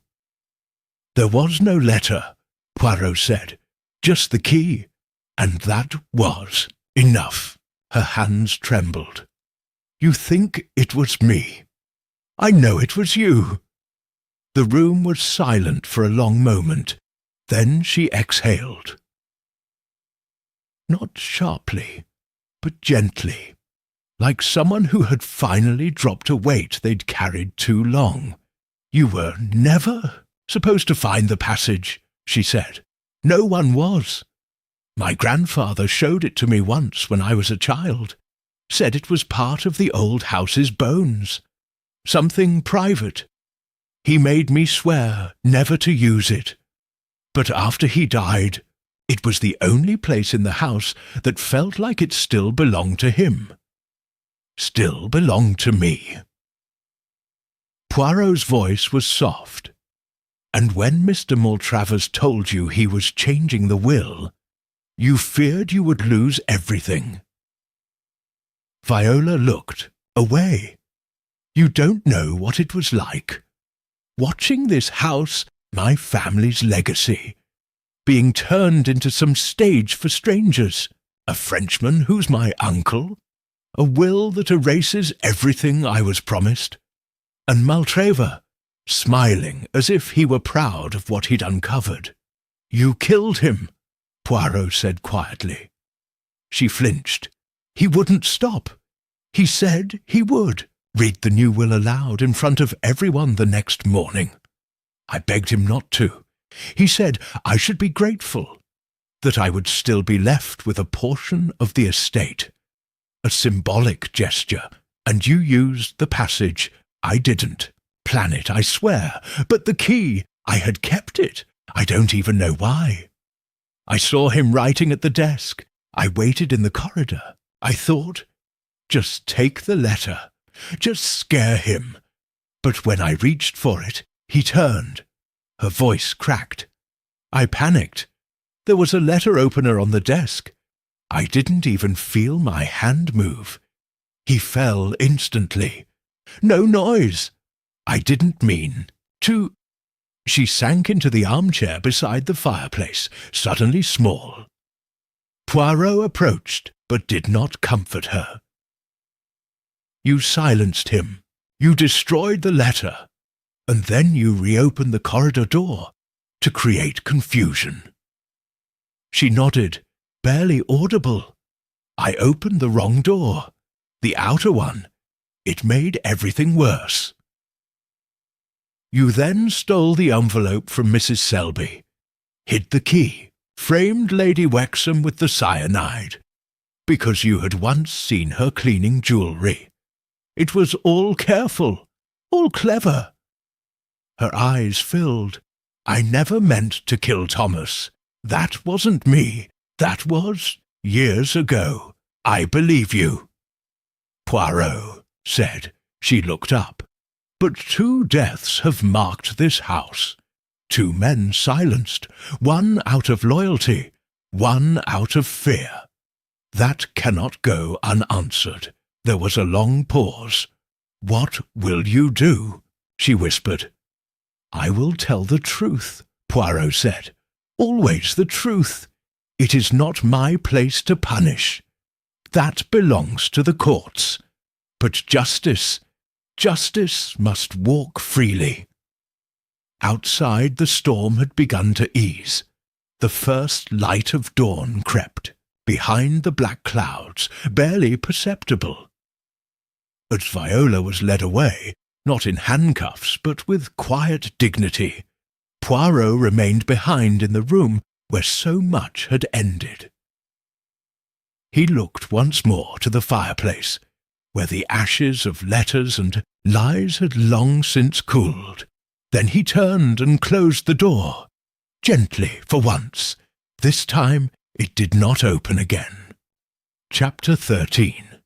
A desperate attempt to escape. The confession should have ended it. Viola had admitted to the crime.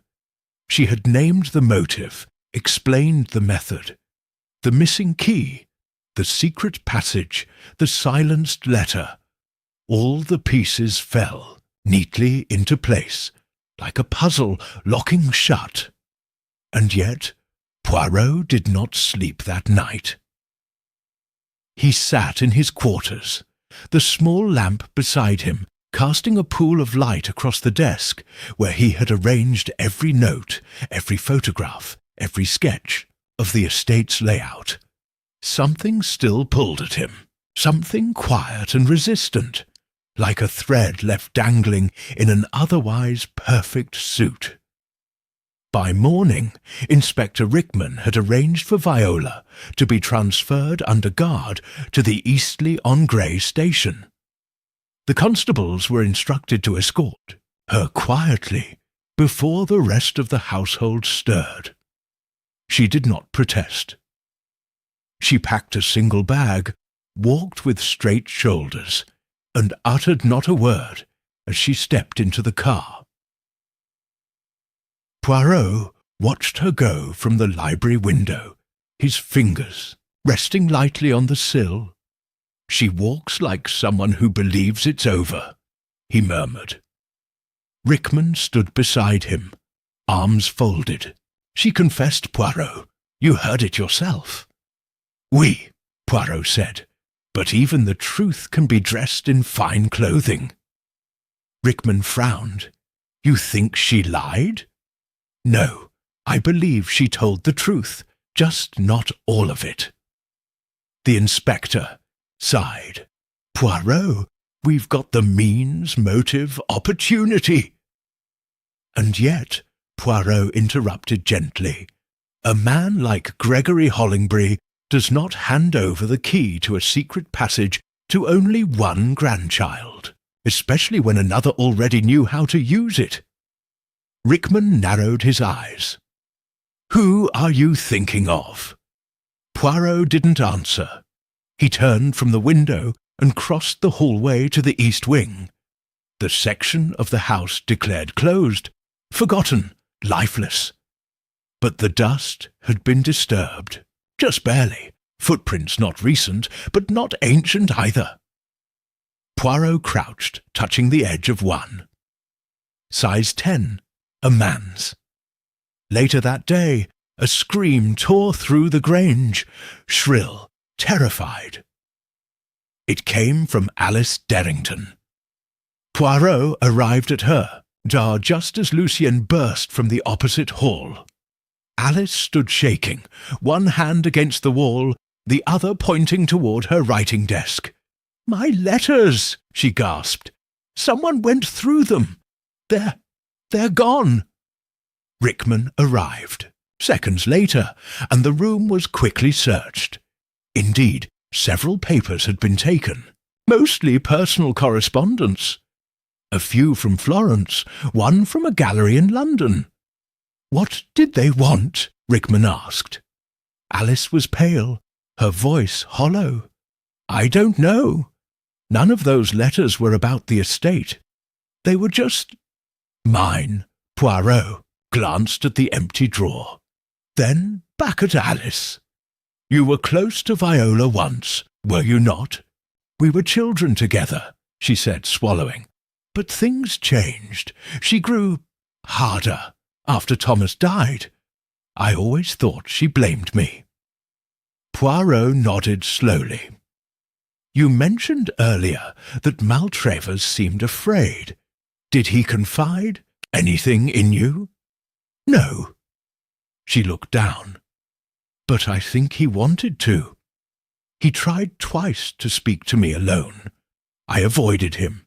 I didn't want to be involved. Poirot said nothing, but the thought that had tugged at him all night was now tightening around his chest like a well-knotted tie. Something didn't fit. That evening, a second carriage arrived at the Grange. It was meant to collect Lady Wexham and Sir Cedric. Both had requested to leave following Viola's arrest. But Poirot had asked for a short delay. He insisted on one more conversation with Sir Cedric. They met in the conservatory. Monsieur Barnes, Poirot began, did you know that Gregory Hollingbury had altered the second will to name only one beneficiary? Sir Cedric's mouth twitched. I assumed it was split. No, he left everything to Lucian Frey, entirely. Sir Cedric's eyes narrowed. And Viola? Nothing, Poirot said softly. Nothing at all. A deliberate gesture. Cedric scoffed. I find that hard to believe. Of course you do, Poirot said, because you made sure no one ever saw that version. The silence that followed was thick and cold. Poirot continued. You intercepted the letter Maltravers gave to Mrs. Selby. You searched her cupboard. You used the hidden passage which you pretended not to know existed, and took it. Cedric's voice dropped. You're accusing me now? I am not accusing. I am explaining what you already know. You think I killed Maltravers? No, Poirot said. I believe Viola did that. But you killed Thomas Hollingbury. The colour drained from Sir Cedric's face. Poirot pressed on. Thomas was going to expose everything. The affair, the concealed marriage, the first will. You stopped him before he could. Then you helped Gregory create a cleaner narrative. One heir. One line of succession. When Gregory died, you thought it was over. Poirot stepped closer. But then Maltravers discovered the second will, and you watched as Viola made her own desperate decision. And you let her do it, because it protected you. Sir Cedric's voice was gravel. You can't prove any of this. Poirot's voice remained calm. No, but I can prove that you attempted to flee tonight. By slipping out through the east exit during Alice's staged distraction. Rickman entered then, holding a muddy pair of boots and a coat, both found near the greenhouse. Shall I read him his rights now? The inspector asked. Sir Cedric didn't reply. He turned, walked to the edge of the room, and sat heavily on the iron bench beneath the frost-bitten window. I tried to protect the family, he muttered. The name, the house, what does it matter now? Poirot stood in the doorway, his silhouette sharp in the moonlight. It matters because justice does not bend for legacy, monsieur. It bends for truth. Outside, the storm had passed. The night was still, and for the first time in a week, the door did not open. Chapter 14. The final piece falls into place. By morning, the house had settled into a peculiar stillness, not the tense quiet of fear or secrecy, but a reluctant calm, like a storm that had passed, leaving behind the debris of truth for others to sift through. Sir Cedric was no longer at the Grange. After a brief and wordless breakfast, he had been escorted to Eastleigh-on-Grey under formal suspicion for obstruction of justice and suspected involvement in the death of Thomas Hollingbury. The official charges were still forming, but the pieces were now too firmly aligned to ignore.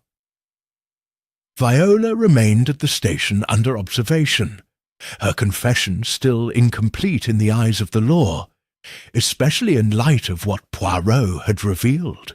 The knowledge that her crime had been committed under the shadow of a deeper deceit weighed heavily, softening the public's view, but not absolving it. And yet Poirot did not rest. For all the pieces that had been uncovered, the secret passage, the false inheritance, the buried heir, the dual motives, there remained one detail that haunted him.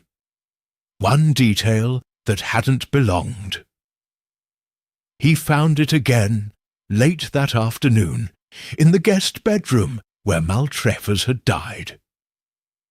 Everyone else avoided the room now, even the constables, but Poirot returned to it, his movements slow, almost reverent. The storm had stained the corners of the wallpaper, leaving watermarks like tears. The fireplace sat unused, but someone had cleaned it recently, far too recently, and that was the detail. Poirot crouched beside the grate. The ashes were swept, yes, but too clean. He used a glove to press gently around the inner lining of the hearth, and there it was, a scrap of paper lodged in the stonework, charred, brittle, but intact enough to read a few words, to be held until further notice, should Mr. Maltravers. Poirot stared at it for a long moment. This was not part of the letter found at the desk. This was something else. A third document, possibly the original will. Someone had tried to burn it recently. Someone who hadn't known Poirot had already found evidence elsewhere. He stood brushing ash from his sleeve and walked briskly down the corridor. He found Alice Derrington in the gallery, sketchbook in hand, though she wasn't drawing, just staring out the window at the fog still curling over the moors. "A beautiful view, mademoiselle," he said gently. She flinched slightly, then smiled without warmth. "Not when you know what's out there." Poirot approached. "You loved Viola once, as a friend." "Yes," she said, "but grief changes people. It changed her. She stopped trusting anyone. She never smiled after her uncle died, because she suspected someone had helped him along, no?" Alice didn't answer. Poirot walked past her, his tone casual. "You gave her someone to hate. You were the only witness to Thomas's moods, the one person who could have overheard his doubts." Alice turned. "Are you accusing me now?" "No, I am observing, that's all." He paused. "But you see, mademoiselle, someone attempted to destroy a will in the fireplace 2 nights ago. Not Viola, not Sir Cedric. They were both under watch. Someone with access, someone who had already lost much, and feared losing more." Alice's throat moved with a tight swallow. "I don't know what you're talking about." Poirot's gaze softened. "You loved Gregory Hollingbury." Silence. He continued. "You were young when you first met him. You were not family, not a peer, just a girl who came to stay. He offered you kindness, encouragement, perhaps more." Alice shook her head, but too slowly. "You weren't in the will, Alice, and that angered you. You resented Viola, the family, The way the house passed hands like property. Tears brimmed in her eyes. He said he'd change it. Poirot stepped forward. He never did. And when Maltravers tried to set it right, you saw your chance slipping again. So you took the real will and tried to destroy it, because even Lucien's inheritance was not yours. A single tear slipped down her cheek. I didn't kill anyone. No, Poirot agreed. But you ensured the truth was delayed. And that too has its consequences. She sank slowly into the window seat, burying her face in her hands. Poirot left her there without another word. In the study, Poirot laid out the timeline on the desk for Rickman, whose respect had grown with each passing day. The first death. Thomas Hollingbury, orchestrated by Sir Cedric, to silence him before he could expose the first marriage and demand a new succession. The second death, Maltravers, an act of desperation by Viola, who believed she had no other way to keep the life she knew. And finally, the attempted destruction of the original will by Alice Derrington, motivated not by greed, but by bitter disappointment. Rickman sighed. God help them all. Poirot nodded. Indeed, Rickman tapped the burnt paper scrap. So what happens now? Poirot folded his hands. Now, Inspector, justice must sort itself out. One confession will stand. Another will be buried in paperwork. A third, perhaps in memory alone. But the house? He glanced out the window toward the looming shape of Hollingbury Grange. The house is finally quiet. That evening, Poirot packed his bag with methodical care. His silver-handled brush, his watch, his journal. Before he closed the lid, he took one last look around the room. He walked once more to the west corridor, now lit, swept, and no longer feared. He opened the infamous door. It creaked gently, as all doors do. No mystery, no ghosts, only the wind, and Poirot, smiling faintly to himself, let it close for the final time. Chapter 15. The Final Gathering. It was the kind of morning that followed great storms.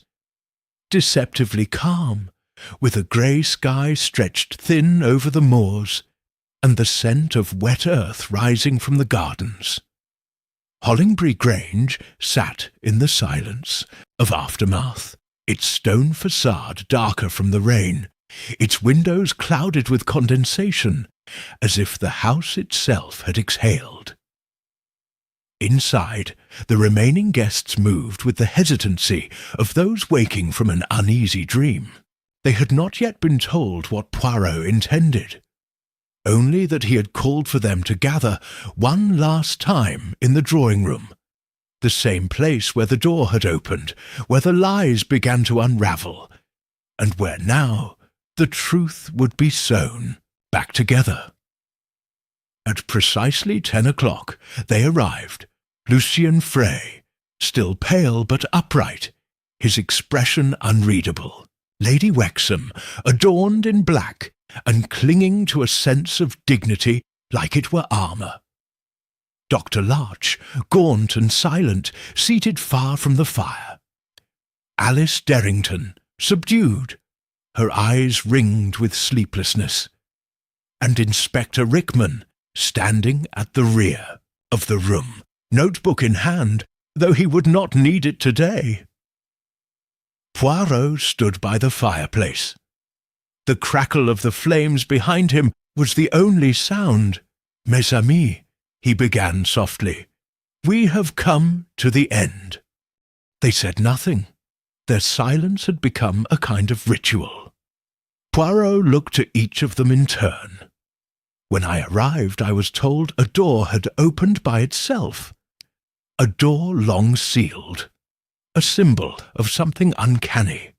Something supernatural, perhaps. Hide paused. But as I have often found in my career, what we call ghosts are often guilt. Secrets with breath. He began to pace slowly, his hands clasped lightly behind his back. This mystery was never just about one murder. It was a chain, a sequence of deceptions and decisions, each entangled with the last. One secret gave birth to another, until the house itself groaned with them. Poirot turned to Lucian. You were the heir no one knew, the child of Gregory Hollingbury's first annulled marriage, raised far from the Grange, forgotten, until Mr. Maltravers, with conscience at last, sought to bring the truth into the light. Lucien nodded once, tight-lipped. Poirot shifted to Lady Wexham. You, madam, aided in the concealment of that first marriage. Whether out of loyalty or preservation, it matters not. You chose silence. And that silence cost others their legacy. Wexham stared into the fire, unmoved, then to Dr. Larch. You signed 2 death certificates, one out of obligation, the other out of fear. In doing so, you allowed deception to flourish. Perhaps you did not kill, but you permitted those who did to pass unnoticed. Larch closed his eyes. Poirot moved next to Alice Derrington, his voice gentle. And you, mademoiselle, were both witness and accomplice. You burned the remnants of the first will, not for gain, but to punish the dead for promises they did not keep. You believed yourself forgotten, so you returned the favour. Alice's mouth quivered, but she said nothing. Finally, Poirot turned to the empty chair in the circle, the one left for Viola. She acted in desperation, a woman who believed her world was slipping through her fingers. She killed Leonard Maltravers not as a strategist, but as a frightened heir whose inheritance was being rewritten before her eyes. Poirot folded his hands. But what Viola did not know, what none of you knew, was that Gregory Hollingbury, in his final act of clarity, had changed his mind once again. A third will, unsigned, sat hidden in the desk's secret compartment. A draft prepared but never filed. Poirot retrieved a folded document from his coat. It named both Viola and Lucien as joint heirs, equal in share, equal in legacy. A stunned hush fell over the room. It was never about choosing one bloodline over another. It was about mending both. Gregory Hollingbury, flawed though he was, sought peace in his final hour. But he delayed, as the weak often do. And so the peace he intended became a battleground for those left behind. He laid the document on the table beside him, unopened. This will has no legal power. It bears no seal, but it holds moral weight. And I believe those of you still present must decide whether to honour it or discard it, as others have done before you. Lucian stood slowly. I have no interest in the estate. Not any more. Let Viola have it. Poirot raised an eyebrow. Then let her hear you say it. Lucian paused, then looked at the chair across from him. She can have it, Lady Wexham scoffed. So it ends with sentiment? No, Poirot said. It ends with truth. Whether you honour it or not, that is no longer my concern. He stepped away from the hearth, his voice lowering. You all came to this house carrying ghosts, and now they are yours to keep or to bury. He gave a small bow. Inspector Rickman cleared his throat. I'll be seeing to the paperwork. Dr. Larch and Miss Derrington will be asked to give formal statements. Lady Wexham, the Crown may wish to question you further, but there is no immediate charge. As for Lucien, I imagine you'll be returning to Paris. Lucien didn't answer. He only stared out the rain-misted window. One by one, they drifted from the room, as if released from a trance. Poirot remained until the fire had burned low. Only then did he retrieve his hat and coat.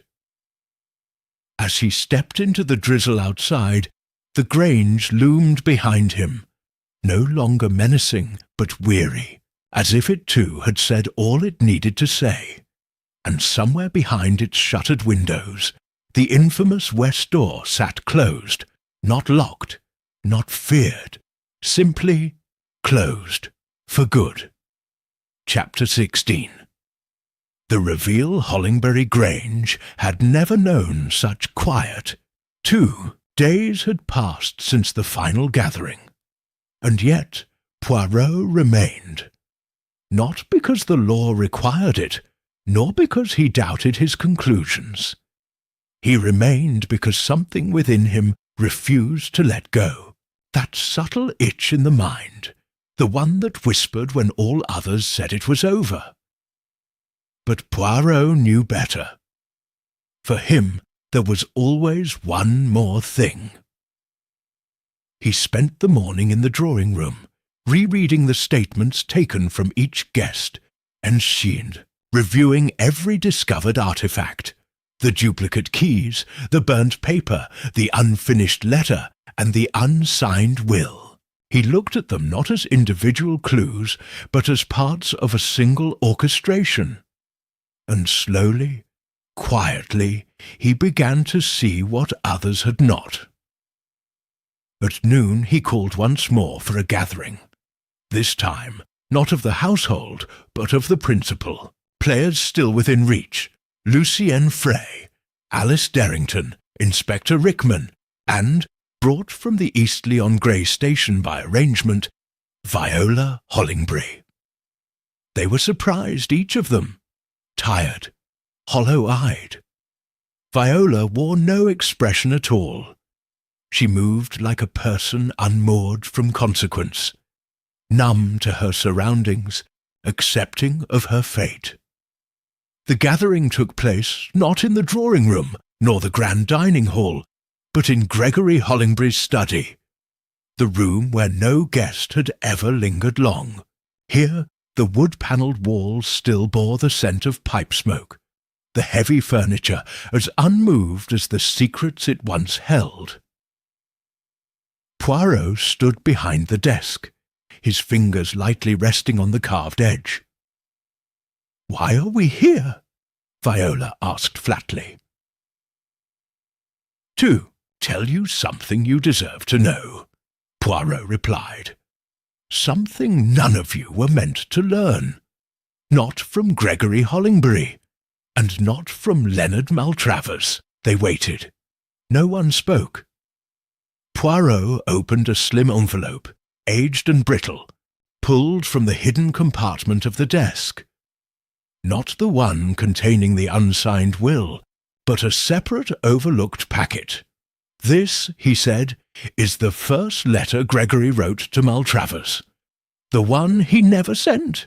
It predates the second will.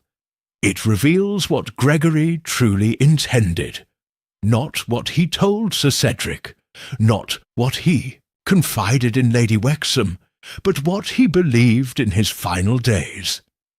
He began to read, "I have come to accept that my actions in youth, however veiled by society's judgment, were cowardly. Helena deserved more than silence, and the child we created deserves more than exile. I wish to undo what time and pride have allowed to fester. The estate shall go to Lucien, entirely. Viola, whom I love deeply, will receive the remainder of my personal savings, as I believe she is strong enough to build her own life. It is not a slight. It is a gift of freedom." Viola stiffened. Poirot continued, "I know this will cause pain, but the truth must be made clean, if not kind. Maltravers, you must be the one to carry it out. I no longer trust Cedric. He has grown too fond of the illusion we created." Poirot lowered the paper. This was Gregory's true intent, not the unsigned will, not the one split evenly. That draft was created after Sir Cedric intervened, persuaded him to reconsider. The draft with equal inheritance was never meant to exist. Lucien looked stunned. Alice looked down at the floor. Rickman shifted uncomfortably, but Viola's expression did not change. "So, I killed a man to protect something that was never mine." Poirot didn't answer that. Instead, he said softly, "You killed a man because you believed you had been wronged. The tragedy is that you were right, but not in the way you imagined." He let the words settle like dust. "No one told you the truth. Not your grandfather. Not Sir Cedric. Not even Maltravers, who waited too long to act. They left you to discover it by force." Poirot turned to Lucien. "You have always said you do not want the estate." Lucien nodded. "I still don't. Not now. Not like this." Poirot gestured. "To the letter. Then it is yours. What you do with it is no longer of my concern." Lucien stood slowly. "I'll have it auctioned. The house, the land. I'll divide the proceeds evenly. Viola and I will split it. Quietly. No lawyers. No press." Viola blinked, as if something cracked deep behind her eyes. "Why?" "Because," Lucien said, "we were both lied to." No one spoke for a long time. Poirot stepped out from behind the desk. "There is one more truth," he said quietly, "that must be told." They turned to him again. "Leonard Maltravers did not die from a blow to the head. That is what Viola believed, and what the coroner was led to believe due to the angle of his fall and the bleeding near the temple." He paused. "In fact, he died from cardiac arrest, likely caused by digitalis, a plant-based poison derived from foxglove." Rickman stiffened. "What? But you said—" "I said what I knew at the time," Poirot replied. "But the toxicology report arrived this morning. A small amount of digitalis was found in his system, enough to cause heart failure under the right conditions, and we know Maltravers already had a weak heart." Viola looked stunned. "But I struck him with the letter opener." "You startled him," Poirot said. "You may have scratched him, but the dose was already working its way through his system. It had been administered earlier that day, likely in his tea." Alice whispered, "Then who poisoned him?" Poirot turned to the only person left, Dr. Larch. He had entered silently and now stood in the doorway, his face grey. "I didn't mean for him to die that night," he said, his voice brittle. "I thought he would feel ill, have chest pain, enough to delay the reading of the will, enough time for Cedric and me to rethink everything." Poirot nodded. "You feared the consequences of the second heir, of the unravelling. You had let Gregory talk you into certifying Thomas's death, and now you were about to be exposed." Larch nodded slowly. "But I swear, I never told Viola."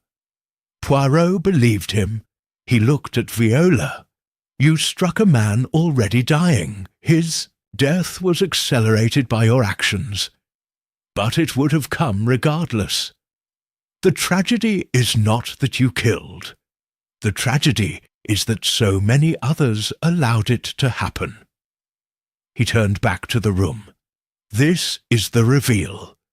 Not of who killed whom, but of how silence kills more slowly and more thoroughly than any blade." He left the study, not as a victor, but as a man who had uncovered too much of the human soul. Behind him, the door to Gregory Hollingbury's study remained open. No one dared close it. Chapter 17. Outcome and Justice. The day after the reveal, Hollingbury Grange no longer felt like a house, but a relic, an empty monument to choices made in silence. The guests were gone. The constables had departed. The study door remained open, untouched by hand. It stood like a wound on the house itself, not to be closed, only endured. Poirot sat alone in the breakfast room. The window beside him was clouded with moisture, softening the view of the gardens beyond. Rain had returned in misty drizzles, whispering against the panes with weary persistence. He sipped black coffee in silence. Inspector Rickman entered quietly and took the seat across from him. "It's done," he said. "Statements signed. Charges drafted." Poirot didn't respond immediately. His gaze remained fixed on the window. Rickman continued. "Dr. Larch will be prosecuted. Manslaughter, most likely. He's cooperating. Claims he intended only to delay Maltravers, not kill him." "And Viola?"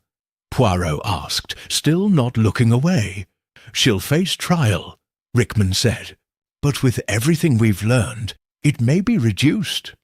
The court might view her more as a tragic figure than a criminal one, especially given Maltravers' condition and the role Larch played."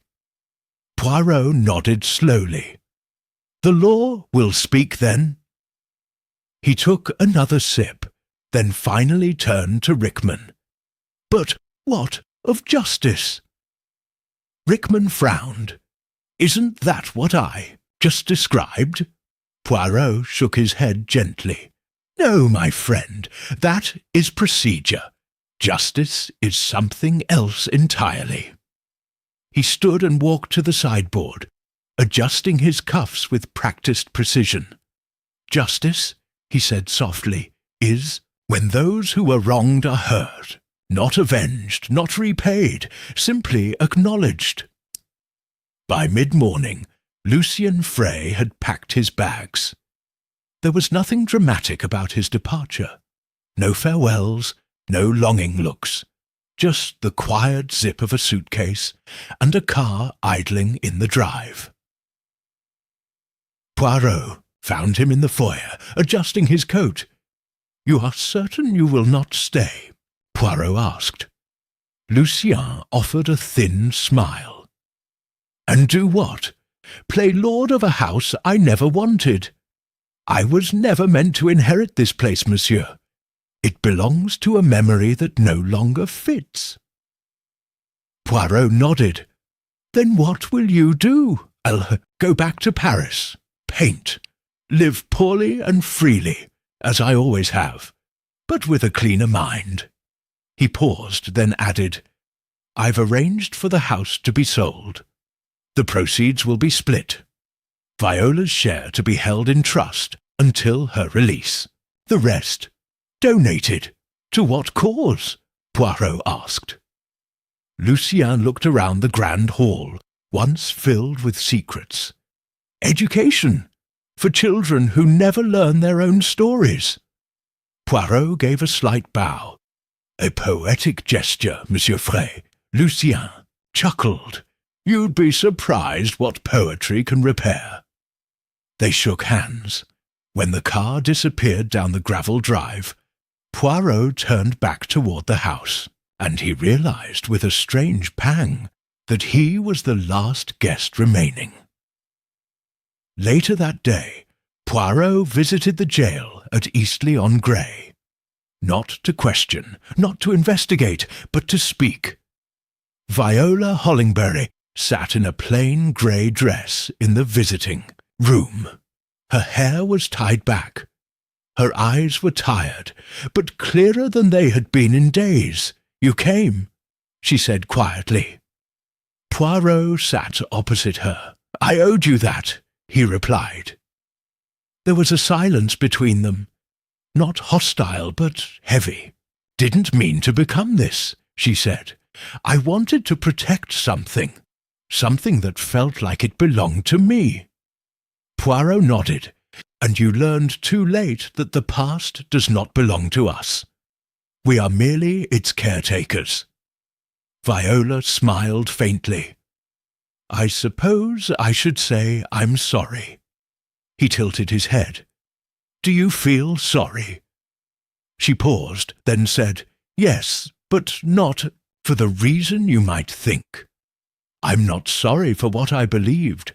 I'm sorry for what I didn't question, for what I inherited blindly." Poirot folded his hands. "That, mademoiselle, is the most honest thing you have said." They spoke no further. When he stood to leave, she said only, "Merci, Monsieur Poirot." He bowed gently, and then he was gone. That evening, Poirot stood once more in the west corridor, alone. The door remained shut, not sealed, not locked, just shut. He approached it, laid a gloved hand on the wood, and stood there, still as a statue. "You were never a ghost," he whispered, "only a warning." He opened the door. It creaked softly. No wind, no mystery. Behind it, the corridor was empty. He smiled, then slowly, gently, Poirot closed it again, this time not for silence, not for fear, but for peace. Chapter 18. The closing remark 2 days later, under the pale sun of a hesitant spring. Morning, Hercule Poirot departed Hollingbury Grange for the final time. The carriage, modest and dark, wound slowly down the gravel path. Behind him, the house stood still, not ominous now, nor proud, but emptied of something ancient. A place that had been untied from its illusions. Poirot sat with his gloved hands, resting lightly on his lap, his cane propped neatly beside him, and his thoughts for once permitted to wander.